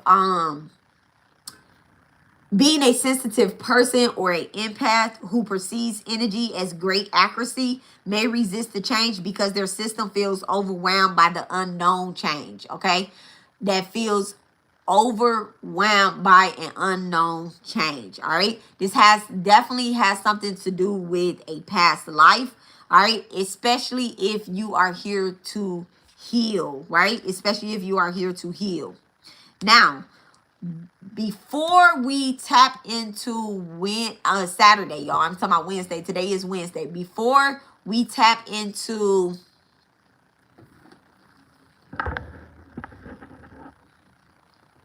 why? Just go do it. Like, you don't have to make the announcement. Just go do it. Go do whatever it is that you want to do. Okay? But you're free to do whatever it is that you want to do. Just go do it. Keep the video on. Keep the video on. You might actually hear something. You could be one of those mother medicine woman or medicine man, whatever you are, like, just go do it. You don't have to make the announcement. That's what we're talking about. You don't have to make the announcement. Just go do it. So, the great resistance, because like I said, I had a lot of people send me their money. And this is not about money, y'all. If it was about money, then I would be charging y'all more than $12. It's not about money, y'all. I don't need the money. I need y'all to do the work. That's what I need y'all to do. I need y'all to do the work. I do not want money. Is a currency. It is a exchange of energy. However, you guys have to consent to exchanging this energy, not by just sending me y'all money, okay? Y'all have to fill out the Google form. So, here is a link to the Google form. All right, there are questionnaires. There are questionnaires. There are questions on this Google form that you must fill out. I know that I sent it to myself. So let's copy the link. I am going to go ahead and put it in the chat.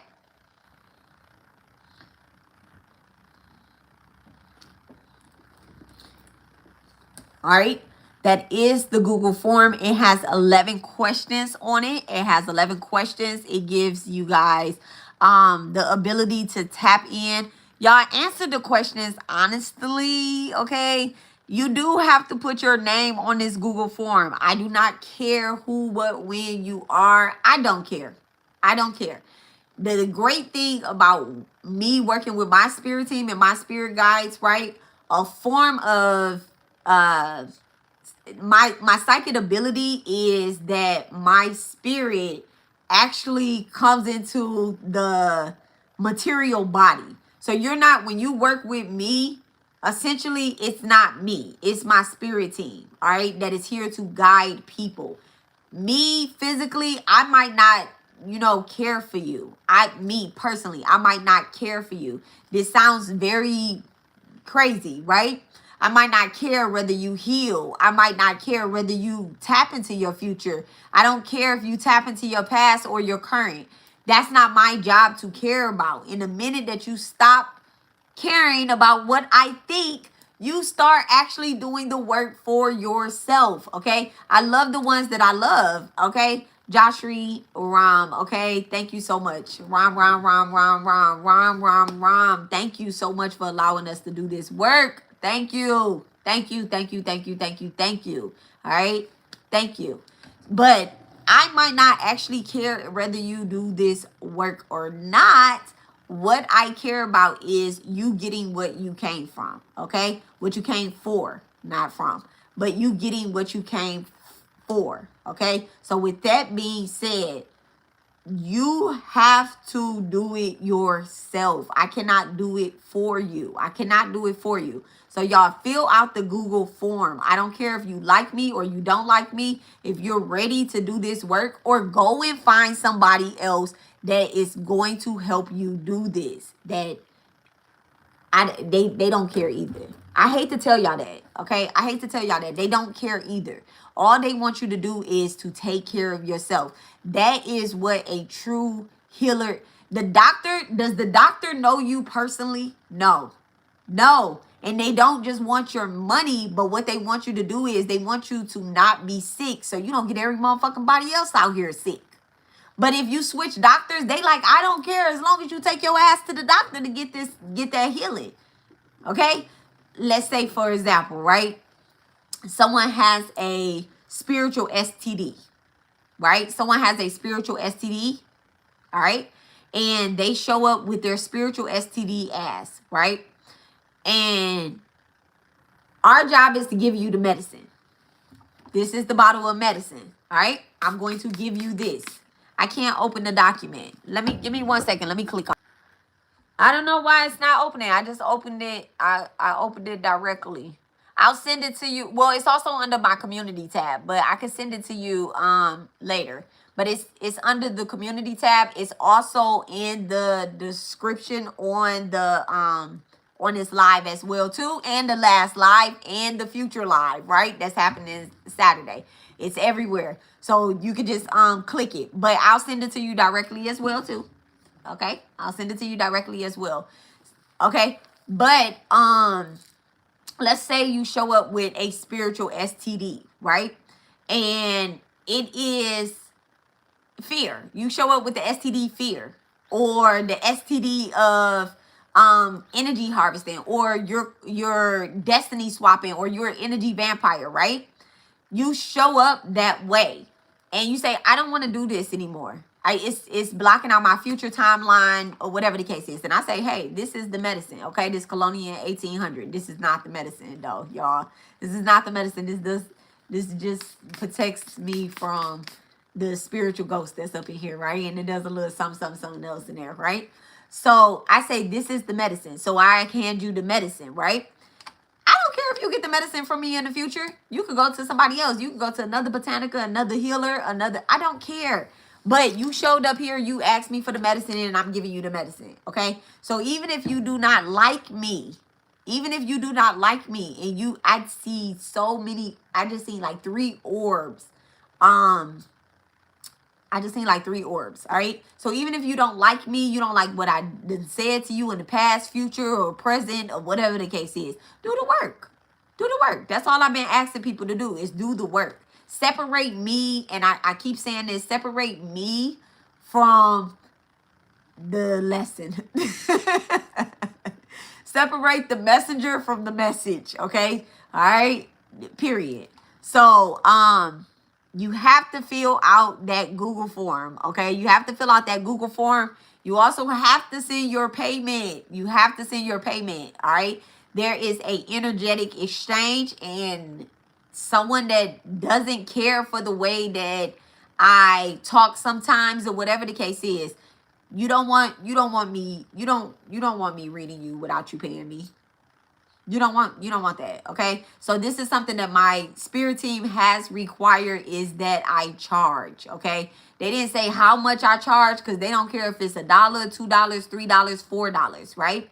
So what I'm going to do is, now I said that it was $12 on the last live. I said it was $12 on the next live. However, if you read the description of this page, that was a introductory price, okay? That was a introductory price. I did say that on the last live, that you guys needed to get in. So if you pay by today, if I receive your payment today, it's $12. If I receive your payment after today, y'all, today is the 11th. If I receive your payment after the 12th, it is no longer $12. It is $24, and it will stay $24 into Saturday, okay? It will stay $24 into Saturday. So all payments is due by 12 midnight CST. You guys will be very lucky if you are ahead of time on me, because as long as it is 12 midnight CST where I am, I have received your payment, and it is $12, okay? Anytime after that, it is $24. All right, it's $24, and it's gonna remain $24. Is my iPad? Oh, I wrote on it with a pen. Y'all look, I'm like, is my iPad cracked? No, that's a pen. Okay, so the next thing is, all right.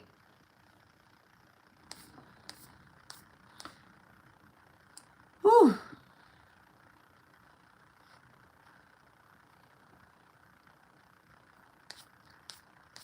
I'm making sure that I cover everything. I love you guys so much, okay?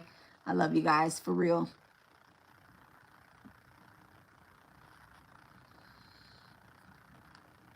I have homework for y'all, though. I have homework so that y'all can know whether or not, whether or not you are ready to do this. If you want to do this, I want you guys to ask yourself some questions.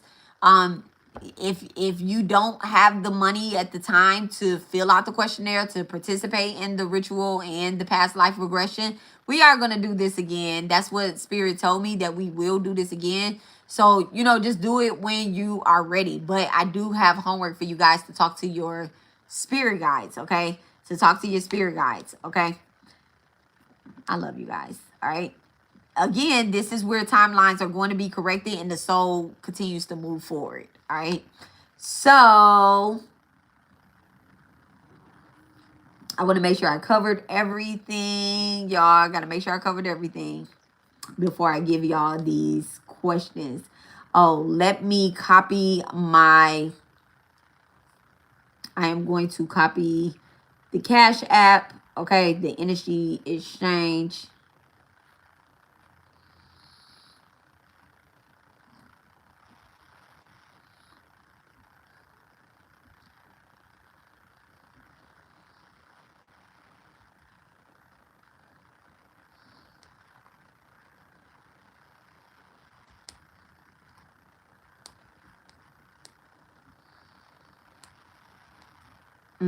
Into midnight. Actually, I'm going to put 11:59 because midnight is a new day.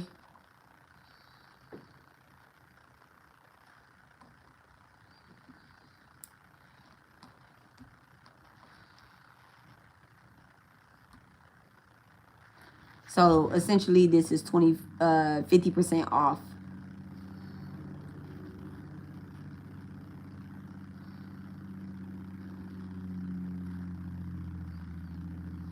All right.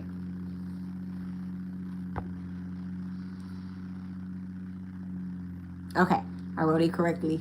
I love when I get it correct the first time, y'all. Y'all see me, I'll be taking the message back, okay? So that is my Cash App. If you guys are in another country or you do not have Cash App, I know everybody doesn't use Cash App. I also accept PayPal, but you do PayPal and Venmo, but you do have to reach out to me. So let me put my telephone number in the chat as well.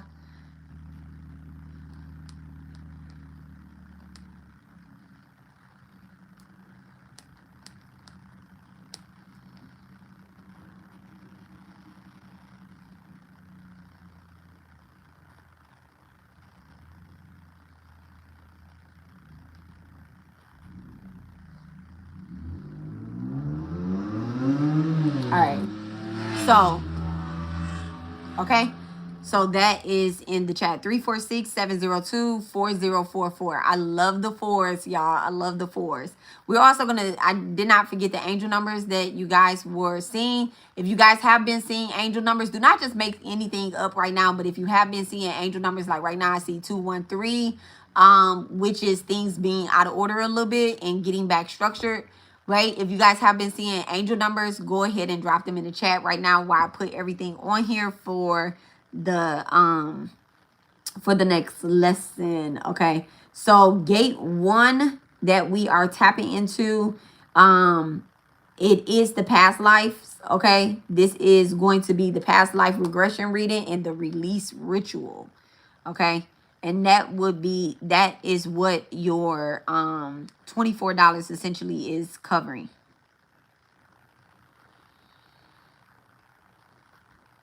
That will be happening on Valentine's Day, Saturday, 2/14/2026 at, I believe I said 4 p.m. CST. And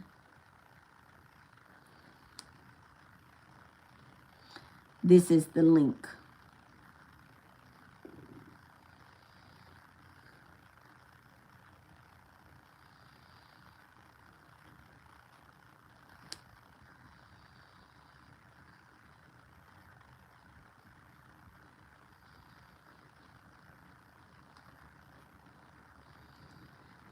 And I want y'all to remember, when you are thinking like, oh, I do not need this, it was cool or whatever the case is, right?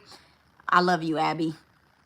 It was cool what she said. I want y'all to remember what I said about something happening, a resistance that happens right before a breakthrough. Okay, the 6 patterns that can show up. Wait, we have 4 and then we had 2. So the 6 patterns that show up in your life, that trigger you right before a breakthrough. We talked about coming to a stop sign, having clear directions, but looking and saying, it looks dark down there. I don't know what's down there. Okay, that's fear down there. That's also that's rebelliousness and authority as well too. You have clear directions on what you should be doing, how things are showing up in your life. If you have questions about your past life and how you can clear certain things up and get to your future timeline, and get to doing what you need to do. Okay, that's that. Okay, on there.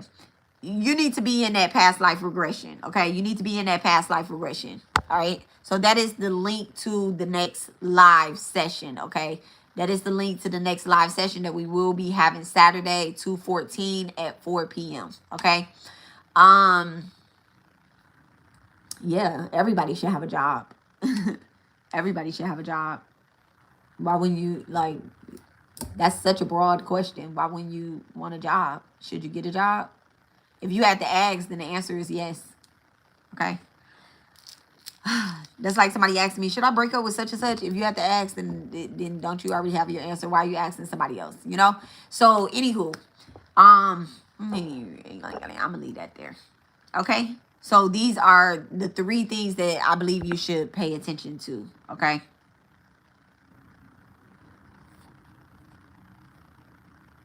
Your question should be, what kind of job? That's why you need to look, not having a job kind of rocks. Okay, you need to know what you should be doing. Okay, that's probably why you need to come to the past life regression thing as well too.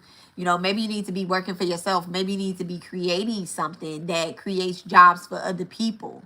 Okay, that creates jobs for other people. Maybe you're supposed to be a leader in your life. All right, maybe you are supposed to be doing something creative. All right. No, I can't tell you. You need to do your own work and need to figure it out and fill out the application yourself for life. All right, so go and fill out that Google form. I'll tell you if you participate in these 3 courses: your past life, healing your past life, working on your current life, and your future life. If you show up and you do the work, I'll tell you what type of job you're supposed to have. Okay. Well, I'll let my spirit guys tell you, because to me, I'll probably tell you some other shit. Okay. I'll let my spirit guys do that work. Okay.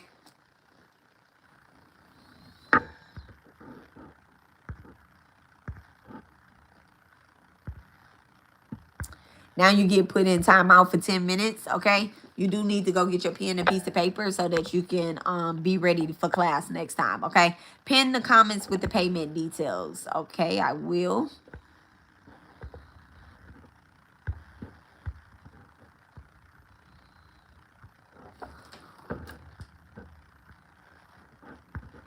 All right. It is pinned.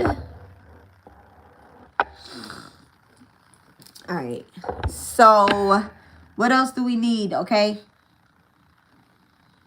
So again, this live was a introductory to the Knights of for the 3 gates of our destiny, our past, our present, and our future. Okay. I believe that I have taught you guys. I'm just giving you guys the summary real quick about what we went through. You know how you have, like, at the end of a lesson plan, they give you the summary? I love them old school books.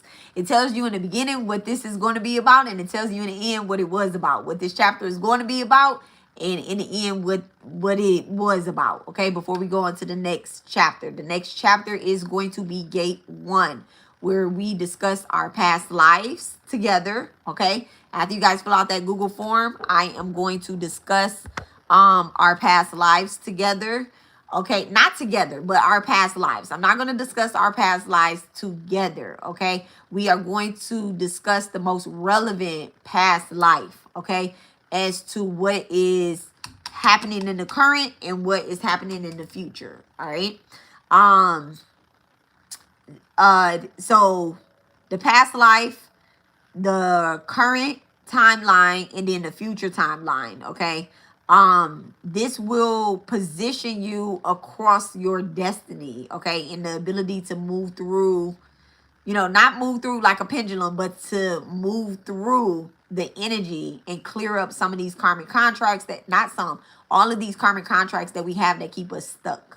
Okay, let me make sure I'm not repeating the same thing.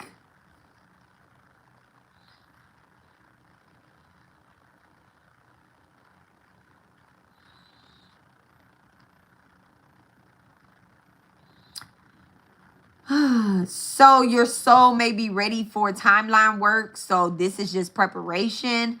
All right. So again, if you have been repeating life patterns, sudden emotional shifts, or the fear of expanding, grief or exhaustion without a clear cause, your soul is definitely ready to do this work. So why not do it? Okay. So let's look up these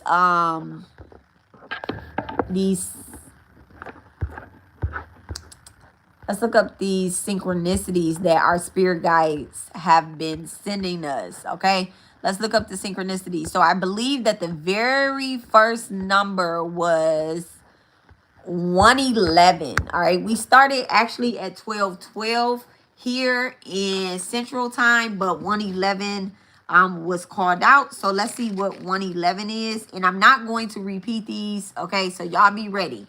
111 up there as well too. I love it. Spirit is so funny. Okay, our spirit team, our soul, our spirit team, our soul guides, they're showing up. They're ready for us to do the work. All right, so 111 appears when you need a reminder to pay attention to how you communicate with yourself about yourself, okay? As you become aware of your personal ways of self-sabotaging, it helps you stay in alignment. 111 appears when you need to make sure your spiritual, your physical, and your mental health are all in alignment with each other, all right? So in the next couple days, before we do this, I want you guys to make a note about things that you have said that are self-sabotaging, whether it be oh man, I was stupid for doing this. That's self-sabotaging. I was dumb for making this choice. I'm a dean bag. Oh my goodness, I can't do this. Or man, I put this stupid thing on the paper, or I wrote this down. Like, these are things that are self-sabotaging. Okay, so I want you guys to be honest on the Google form. However, y'all, words words are definitely spells, and that is what spirit is bringing out and showing up, want us to pay attention to. So 12:12. So 12:12 appears when your spirit guides want you to know that you have been given divine authority. So I actually caught 12:12 at the beginning of this live. It was 12:12. You have been given divine authority and leadership over an area of your life. It is a reminder that whatever is written in the stars with your name on it cannot be taken from you by anyone. I love it. You are ordained for this position. Thank you so much, Spirit. Okay, thank you. All right, so let me see the other numbers that we have been seeing. All right, so we've been seeing 212.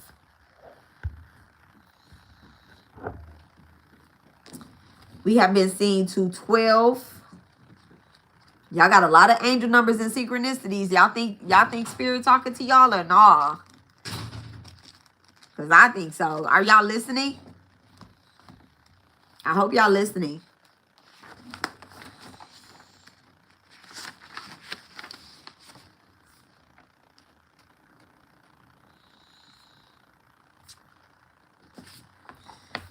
All right, so 212, it says, bring a message from your spirit guides to be aware of how others are communicating with you right now.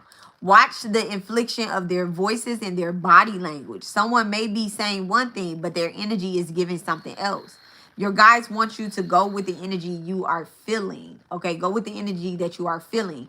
All right, so if, someone could be cloaking their energy, you may not think that they feel some type of way about you, but how is that tone being delivered towards you? Okay, so pay attention to that as well too. Pay attention to that. So I actually put a prayer up recently on my community tab, y'all. Y'all gotta check out the community tab. It's popping over there. I be posting, I be posting, and I hope y'all be catching what I be putting down. Okay, I actually put a post on my community tab where I asked the Divine Mother. I just got chills where I asked the Divine Mother to protect me from people who try to cloak their energy and appear a certain type of way as if they are something else, and help me use, even though the Divine Mother exists and all, help me to be able to recognize the ones that is not ready to heal. Okay, and it's been working, baby. It's been working. It's been working. Let me see what other thank you so much, Mother Anatomy, because baby, get them out of here, lock them up. Okay, I don't know what they put in, but baby, I ain't even seeing it. Okay, I ain't even gonna look at it. Okay, so we have 33, 33, 3, 6, 9, 12 breaks down to 3. I love that. Okay, so we have 333. And you know what? I do not have 333 in here, but 3, 6, 9, 12. 12 breaks down to 3. We are going to do 3. What is the powers of 3?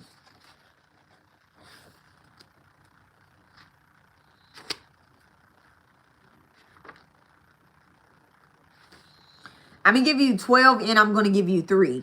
So 12 carries the frequency of authority that cannot be taken from you. It is given. The number deduces to the energy of 3, which is all about manifestation and the use of magic. Your words have power.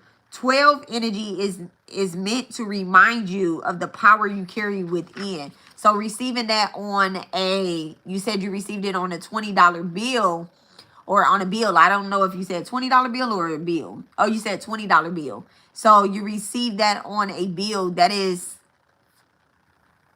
telling you that not only do your words have power, but it's also abundant as well too. This is past life and current life as well too, to help you clear up some things in your future and get to your future. Okay, very abundant energy to receive it on money. All right, so this is physical currency.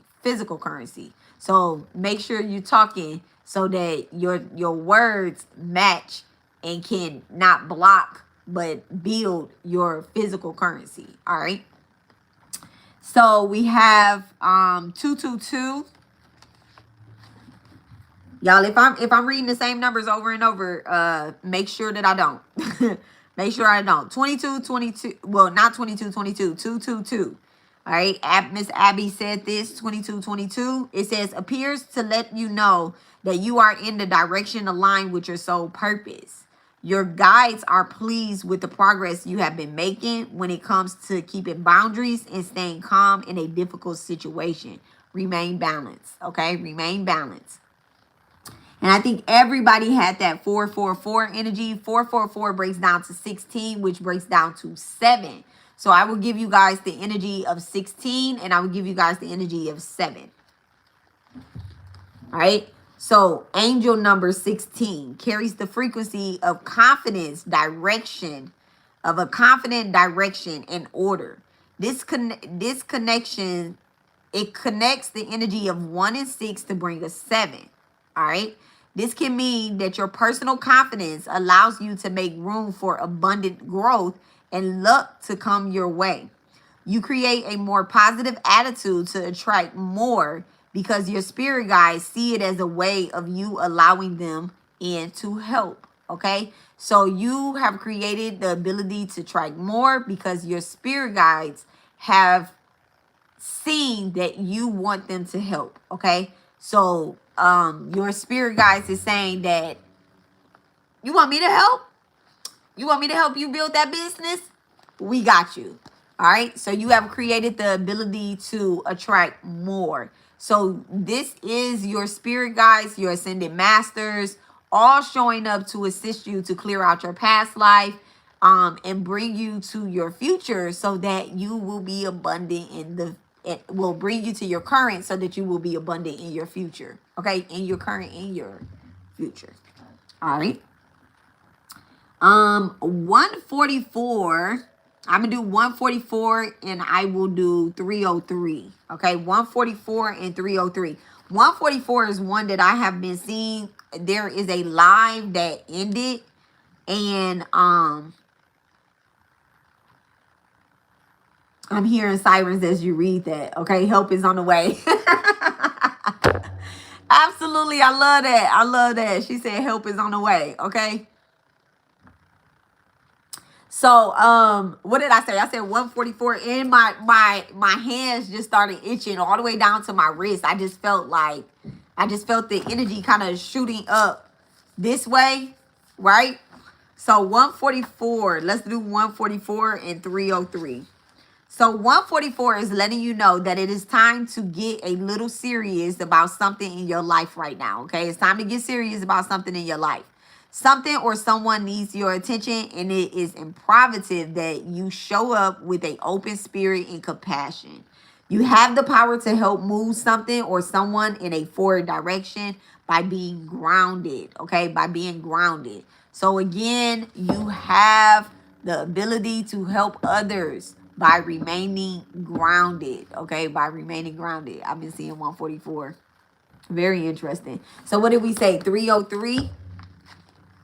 So on one of my lives, it ended up being 1 hour and 44 minutes and some seconds. I don't know what the seconds was, but I was like, that's very interesting for that particular live. All right.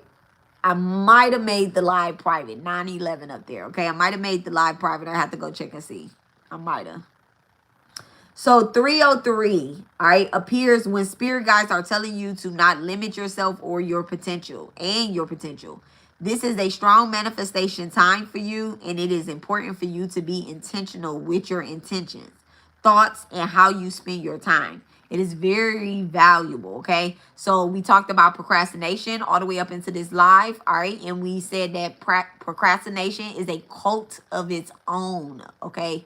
So it is very, very important for you to be intentional with your intentions, your thoughts, and how you spend your time, okay? No dead scrolling, all right? If you're online, make sure you're taking notes on whatever you're watching online. Guys, change your algorithm up because the algorithm right now is not someone's algorithm, and the algorithm right now is not consistent with what you are trying to call in. You need to change up your algorithm online, all right?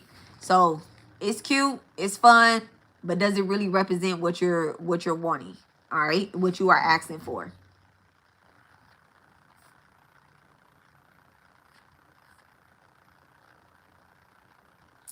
So what do we have? We have 133. Is it any numbers that I have missed? Don't put a lot in there, y'all. Don't put a lot, but you know, is it any synchronicities that I have missed? So we have 133 that you guys like I keep seeing this. Why am I seeing this? So 133. Let's do 133, and then you guys drop a few if there's anything that you feel that I have missed and you like I need to know what this is right now. 333 right now too. Okay. Did I do 333? Oh, I think I did. I think I just did 333, right? I'm going to watch this. Ooh. So 333 appears when your spirit guides feel you are ready to receive divine knowledge about something esoteric. It is important for you to pay attention to what you are listening to and talking about when you see 333, y'all. Okay, we just talked about that algorithm. Okay. Oh, we did. I did? Okay. Because the clues are found there. You are a powerful manifester, so use the information you gain to push forward. Okay. All right. So what did I say? I said 133. Did I say 133? Yes. 133 brings a message of remembering that you are the main character. Okay. 133 was from Mother Anatomy. Who else had 133?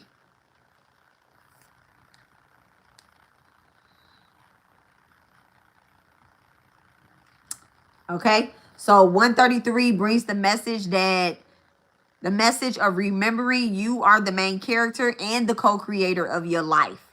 Allow yourself to connect with the creative side. Speak life into your visions and your goals. Watch it all begin to unfold in your life in due time. Whatever you do, make sure you research new ideas before jumping into them. Okay? Before jumping into them. All right. So, let me see. Terrell, did I do 3, 2, 1? And then we are going to do 1023. 1023 essentially is 1, 2, 3.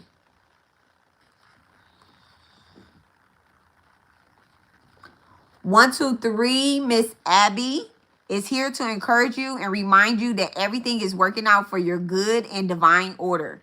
The actions you take today have a profound effect on your mental and spiritual health. As you continue forward, stay in alignment and keep a positive mindset through it all. Okay? Keep a positive mindset through it all. All right? And then 711, Miss Abby. Okay? And anyone else that has been catching this number. 711 is a message from your spirit guides asking you for a fact check, to fact check everything before taking information and running with it, okay? And putting it into action. A piece of information may be misconstrued, okay? May be misconstrued. And then 3, 2, 1, Terrell, 3, 2, 1. Y'all, it's so funny. It's so funny because we talk about scars and we talk about birthmarks, right? Right now, I actually, because I'm getting, like I'm talking to spirit and stuff. I can actually feel my scar right now. I feel it. It's almost like it's itchy. And this is an old scar. It does not itch, y'all. It does not itch. But y'all see me doing this because I really feel as if like I could feel energy flowing through this scar. Okay. So I'm not going to let that bother me. I'm not going to let that. I'm going to go fill out my questionnaire. And I'm going to talk to spirit. We're going to do this healing together and apart. Okay. It's going to happen. 3, 2, 1. 3, 2, 1. Okay. So 3, 2, 1 appears in your life when your spirit guides want you to know that the wheel of fortune is turning in your favor at this time and in your life. Get prepared for big surprises that will be showing itself really soon in your life, okay? Get prepared. Get prepared. All right, so is there anything else? Did I get everybody? You know what? Let me do 911. Let me do 911 because that is, I caught that twice today. Let's do 911, Mother. Nope. Miss Abby, let's do 9/11 for us, okay? So 9/11 is the message from our spirit guides letting us know that we have the power to turn anything around to work for you and your good. You are not a victim to the world. Yet you have taken whatever hurt, whatever pain, and whatever disappointment that may come and turned it around to work in our favor.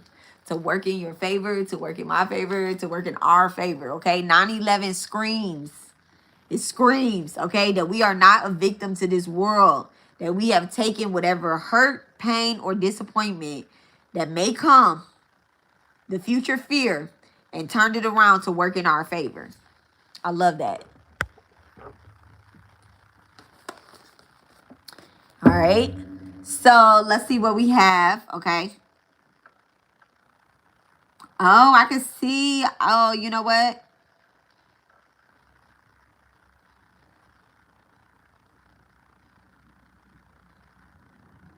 When I'm looking on my iPad, the links are not linking. Okay. The links are not linking.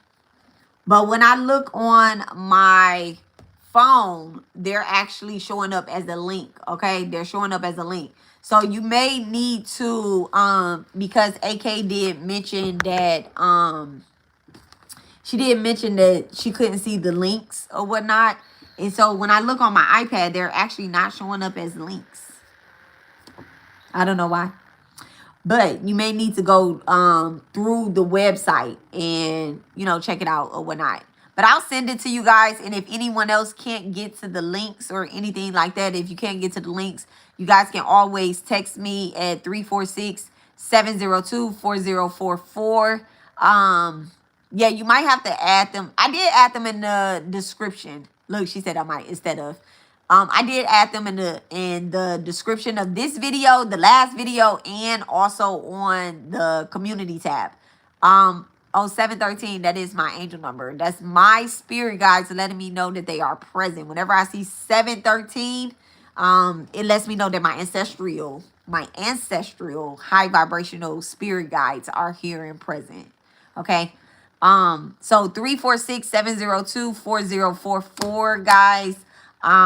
Yes. All right.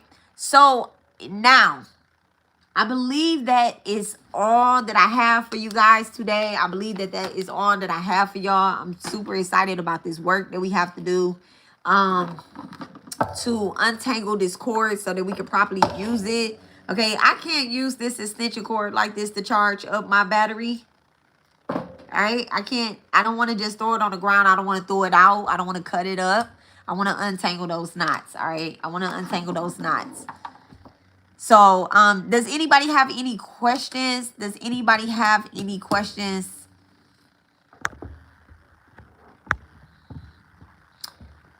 My co-star said something like that yesterday. Mother Anatomy, I found my co-star that my coaster that my neighbor gave me before she passed away. She was in her 90s, and it says that you are a definition of a real friend. Oh, that's so sweet. That's so sweet. That is so sweet. We don't meet anybody by accident either. We absolutely don't meet anybody by accident. So she could actually be one of your spirit guides of some sort. And you guys, she had to show up in your life as a spirit. There are more than 9 types of spirit guides, but we'll do another live on spirit guides and how they show up. What was the question?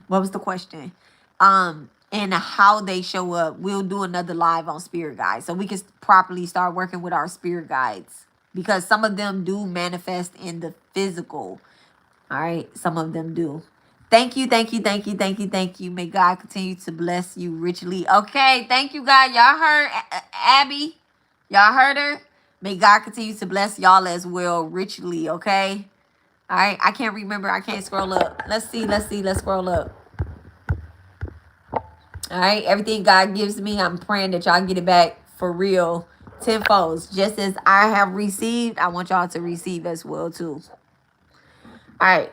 So you asked the question on what would a double knot mean. I believe that I answered that. Okay.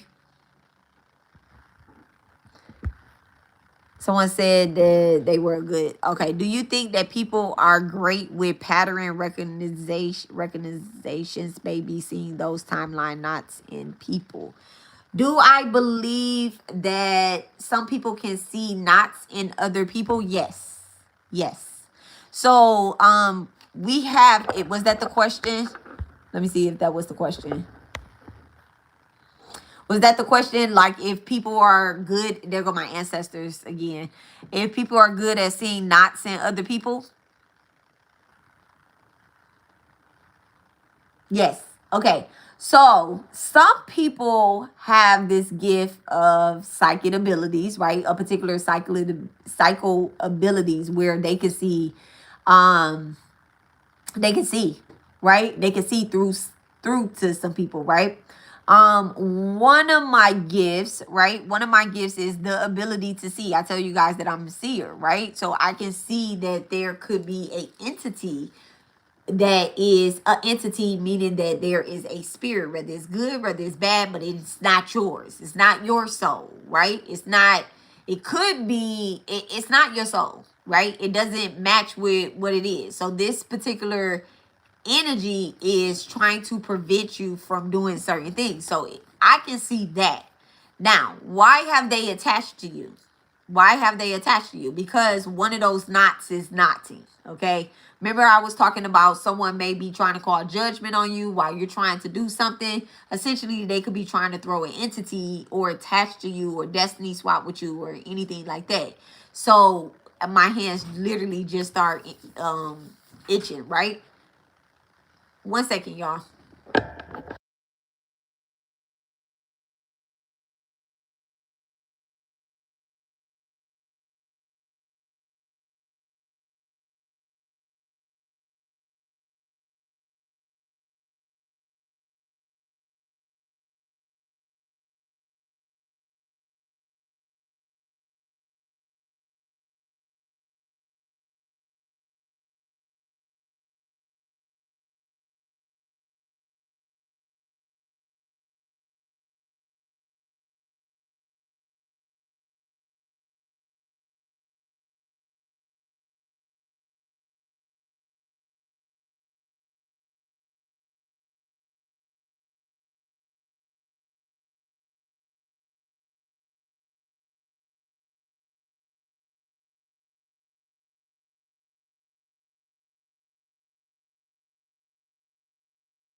Okay. So thank you. Sorry about that, guys. Okay. So, to help with your question, Mother Anatomy, you asked, are we able to see knots on other people? So, certain healers, certain light workers, they do have the ability to be able to see the knots in other people, right? Essentially, you know, we talked about this earlier. Sometimes we just got to mind our business, right? when we are doing readings and we do an energy exchange during a reading or during some form of healing, when we are doing Reiki healing, we see knots. We see past life knots depending on what chakra it shows up in. We see current life knots. We see future life knots. All right. And so we do, some people do have the ability to see knots in other people. Long story short. Now, some people play on them knots, and this is why it's important that we clear it up ourselves, because you can see knots in other people, and you know, like I see knots in some people, and I just be like, I'm gonna mind my damn business because they ain't asked me for their help. They didn't consent to this healing. You know, just showing up for a reading, that's not enough sometimes. Okay, it's not enough sometimes. So, does that answer your question? Let me go all the way back up to your question again.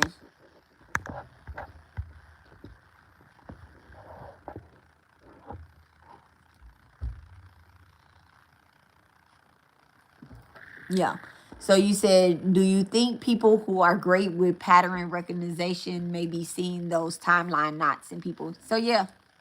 So it's like I don't know. I always say I don't know how to explain it, but I do know how to explain it. But it's like seeing a puzzle or seeing a consistent pattern, like you said, a consistent pattern, and saying, mm, mm, I do believe that we can see it in ourselves first, but do we allow our ego to keep us there? So, you know, I believe that before someone else smells you, you smell yourself.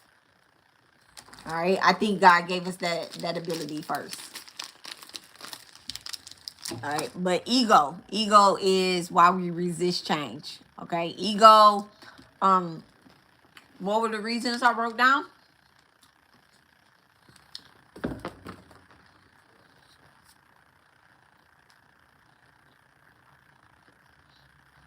Controlling ego, negative biasness, energy, trauma, sensitivity to energy, and past lives are the reasons why we don't do anything about it, about those knots. Okay.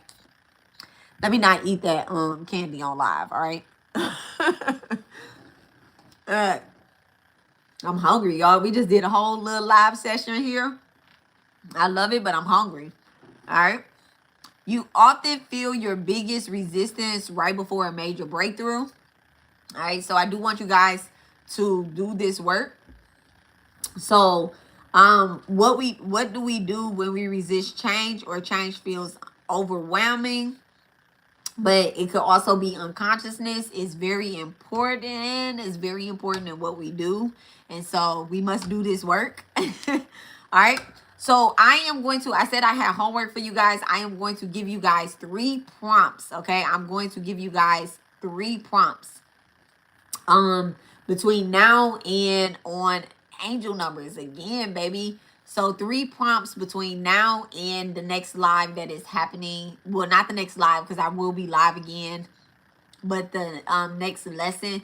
I know for sure I'm going to be live again before Saturday. Okay, we might do some readings and whatnot in between here.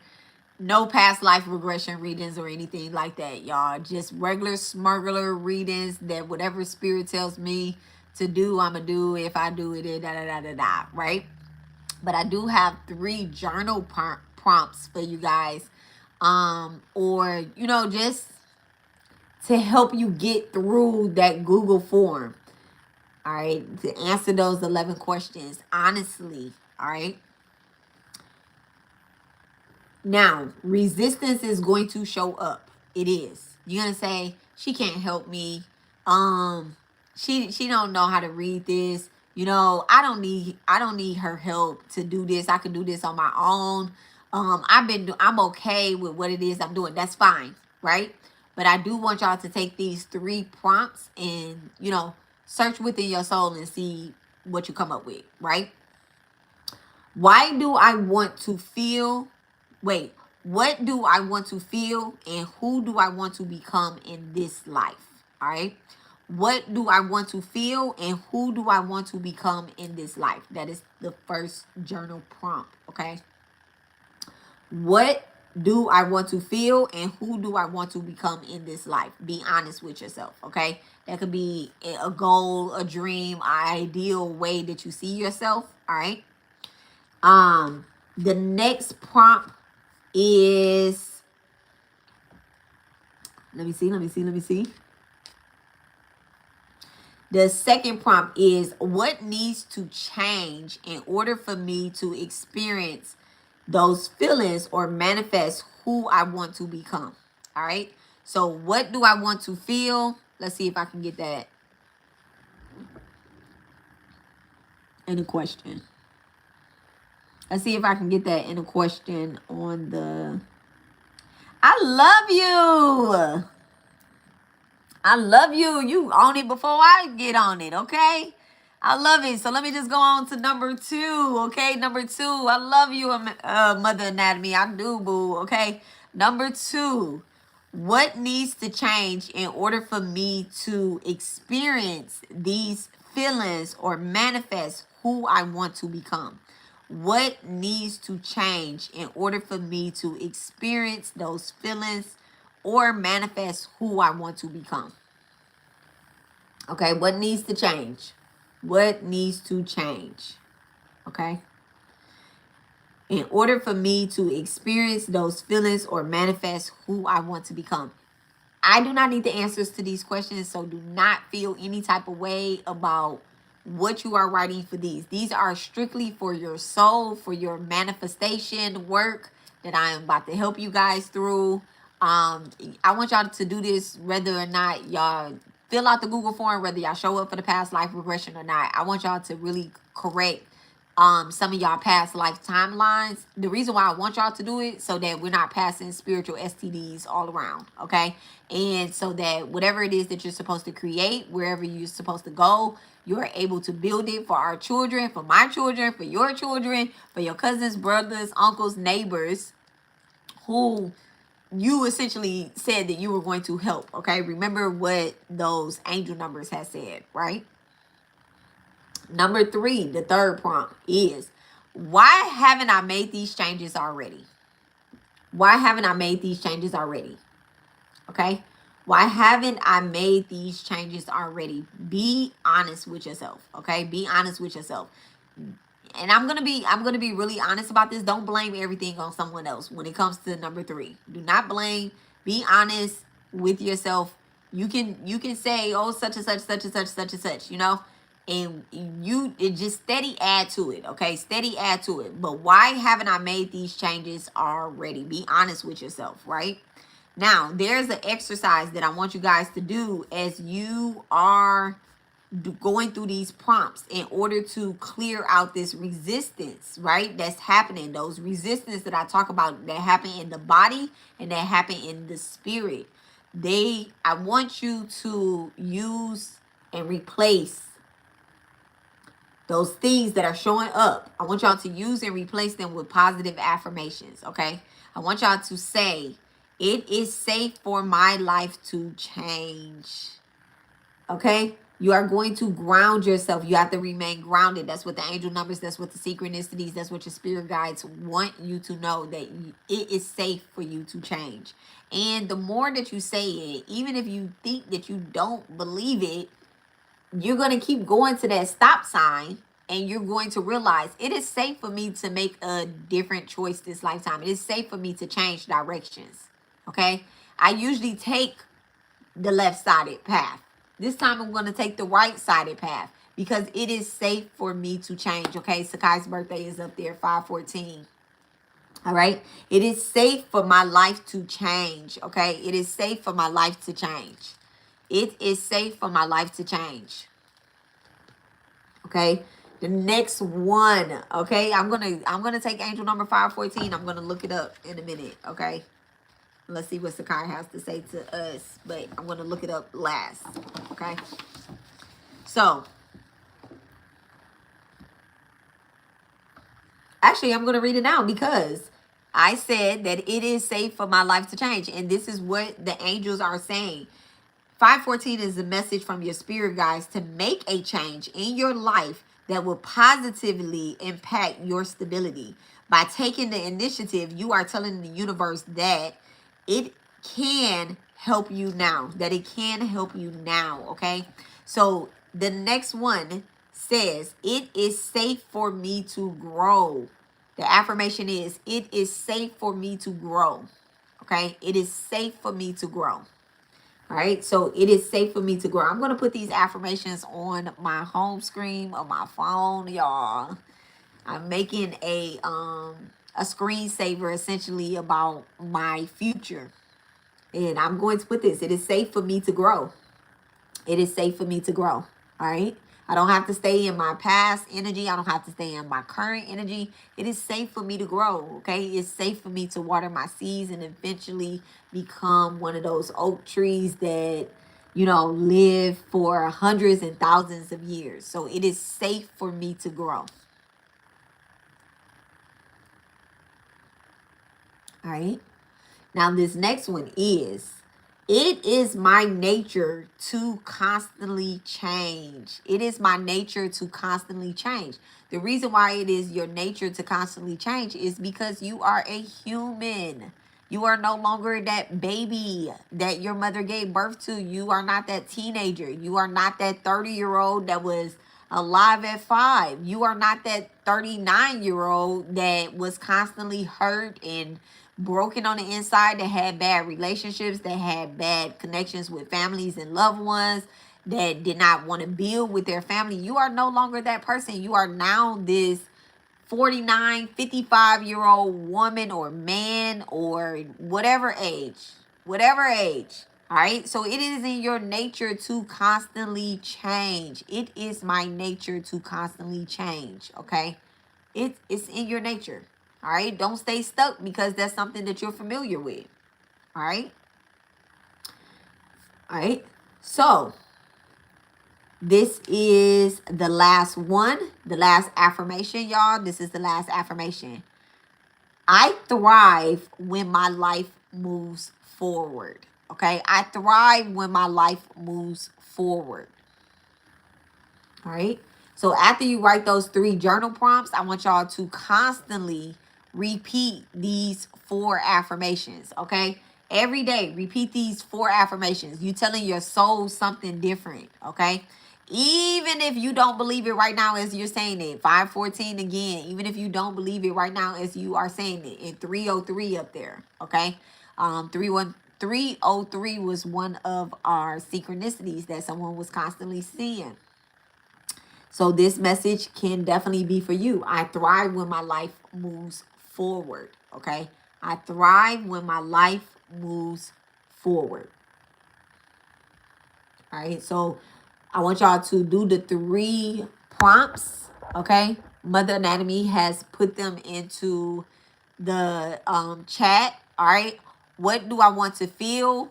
Who do I want to become in this lifetime? Prompt number 1, journal, all right? Number 2, what needs to change in order for me to experience these feelings or manifest who I want to become? Number 3, why haven't I made these changes already? Because what, girl? Okay. Then it is safe for my life to change. That's affirmation number 1. It is safe for me to grow. That's affirmation number 2. It is my nature to constantly change. Affirmation number 3. And I thrive when my life moves forward. Affirmation number 4. Okay. So guys, I love you guys. I love you guys. And it just wouldn't be right if I did not end this live with a Gita card. Okay. It just wouldn't be right. Thank you so much, Divine Mother, for helping me channel this energy. It was actually very great. Okay. It was very great. All right. So what does the Divine Mother want me to know? You are definitely hidden off of the channel forever. Okay, you can't even come back randomly later. Forever. You are banned forever. Okay, what does the Divine Mother want me to know?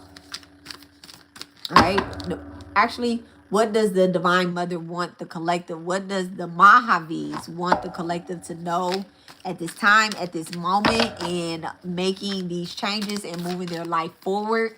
What does the Divine Mother want the collective to know? All right. What does the Divine Mother want the collective to know? Thank you so much, Divine.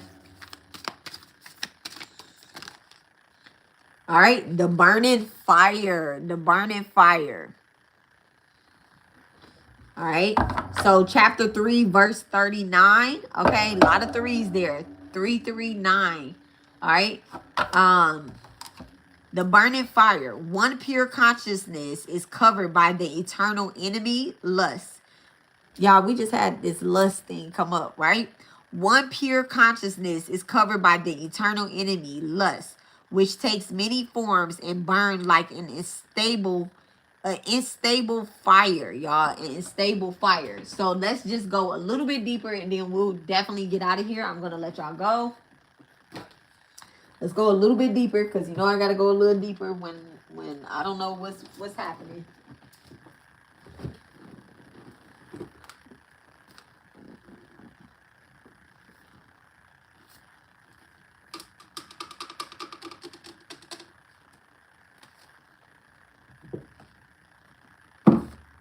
I'm sure I'm sorry, Ma.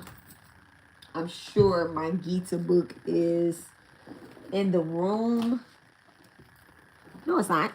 Here it is right here. All right, Bible Gita. We are already on chapter 3. Look at that. Chapter 3, 339, right on the page, okay? So it says, wisdom is clouded by desire in the ever-presence of the enemy of the wise. Desire is in the innumerous forms which like a fire cannot find satisfaction, okay? So it says basically that that your wisdom is being clouded by desire, the ever-present of the enemy of the wise, okay? Desire has found a place in a man's senses, in the mind, and reason. Through these, it blinds the soul after having overclouded wisdom, okay?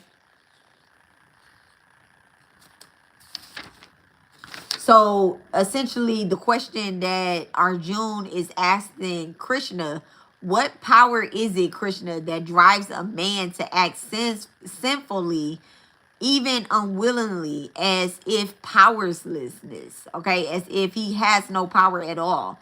What has caused us to act sinfully, okay, even unwillingly, if he has no power at all? All right. So Divine is saying that the desire of the enemy has been overcrowded, ever present by desire. Wisdom has been crowded by desire. I'm sorry, wisdom has been crowded by desire. So essentially, your wisdom, your ability to go down the correct path, it has been because you have been focusing on what you desire, certain outcomes that you desire, okay? Them knots.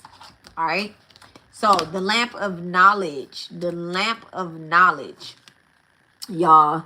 To those who are constantly devoted in the worship of me and my love, I give you the intelligence by which they can obtain me. Out of the compassion for them dwelling in their heart, I destroyed the darkness of ignorance with the lamp of knowledge. Okay, with the lamp of knowledge. I love that. All right, so I love you guys. And if there are no more questions, all right, if there are no more questions or anything, I'm going to let you guys get out of here. Y'all, thank you for showing up. Don't forget to fill out your Google form, send your payment, and participate on Saturday, guys. Participate on Saturday. So check out the community tab. There's a lot of information over there. And thank you so much to Mother Anatomy, dog. Girl, you be on it. Thank you so much, okay, for showing up and being present, And then, thank you so much for everybody else that has been here. Terrell and Miss Abby. Okay. I love you guys on purpose. I love all of you guys on purpose. All right. Y'all have a wonderful day. And, it's really beautiful outside. I don't know how it look everywhere else, but I know here in Houston, it's really beautiful. It did look like it was about to sprinkle. Rain, go away. Come back another day. I got things to say. Okay. All right. So I love you guys, and y'all have a wonderful day on purpose. And I'll catch you guys for the next lesson, Gate 1, on Saturday at 4 p.m. Central Standard Time. Okay. Y'all keep posted. All right. And don't forget to like, subscribe, turn your notification bell on so that y'all can catch me, or y'all can catch me on the replay. All right.